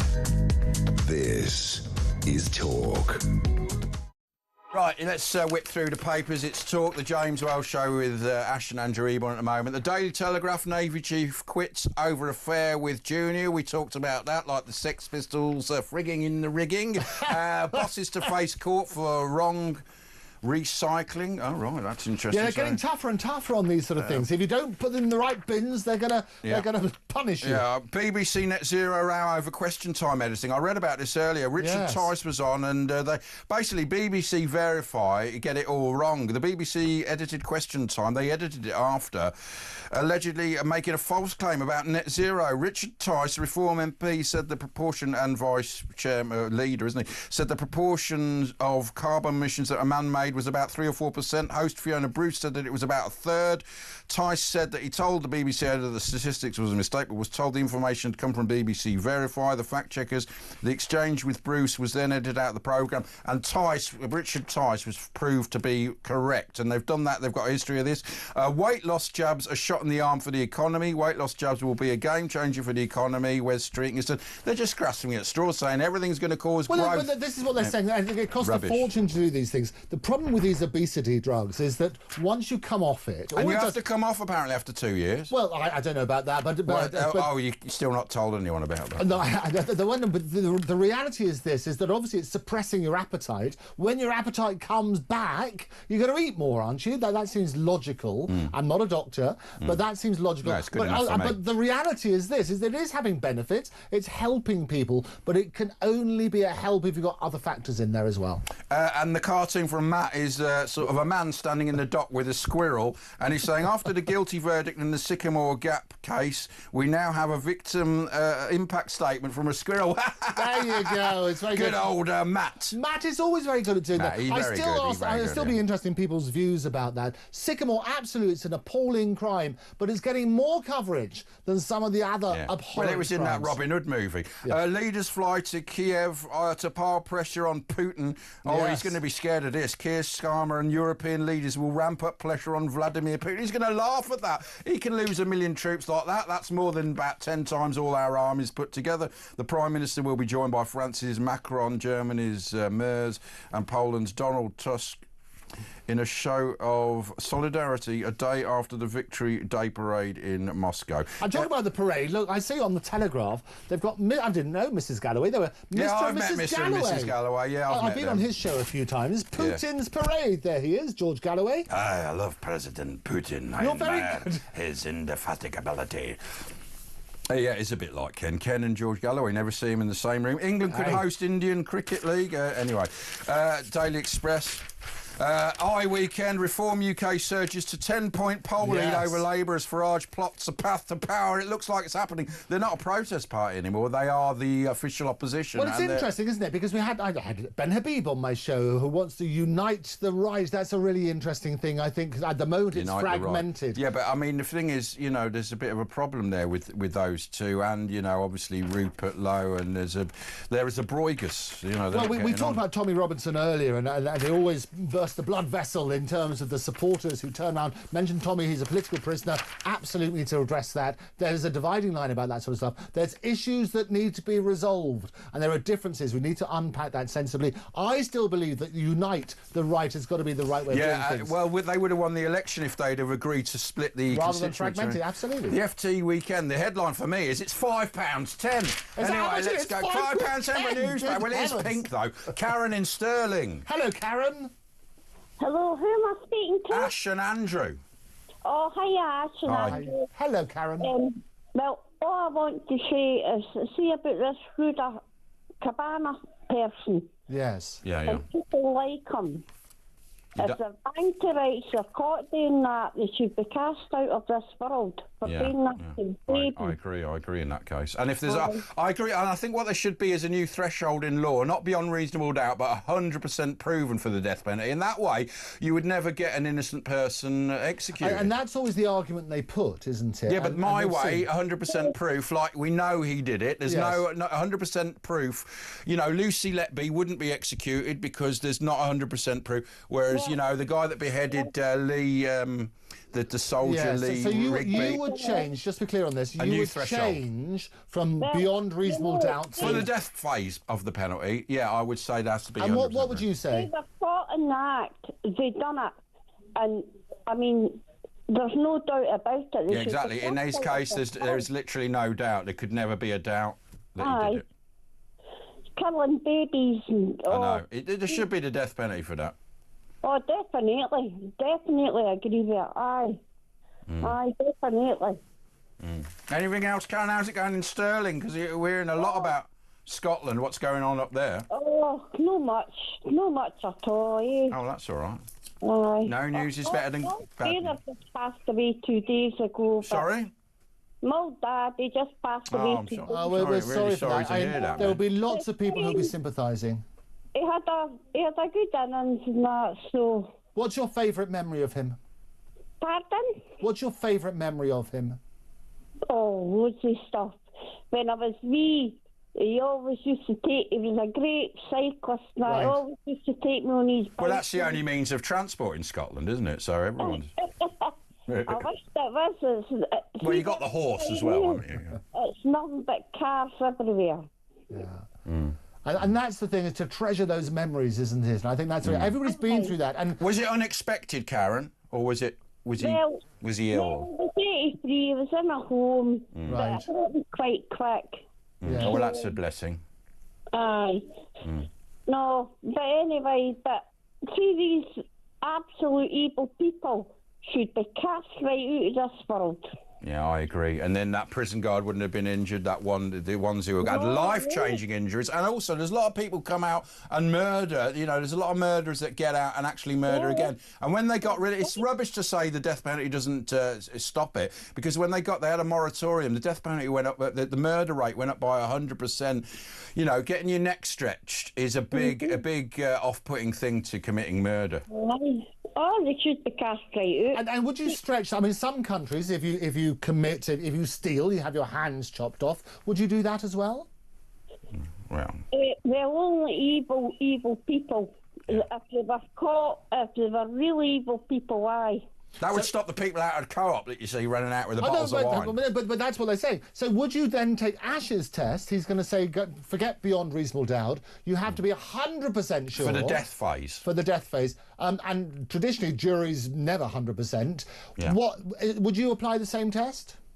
Well, I don't agree, right, but I don't agree with what they do in all the Middle Eastern countries or whatever, but because they're quite cruel. But see, if you're caught in an act in this country, you should cast right out.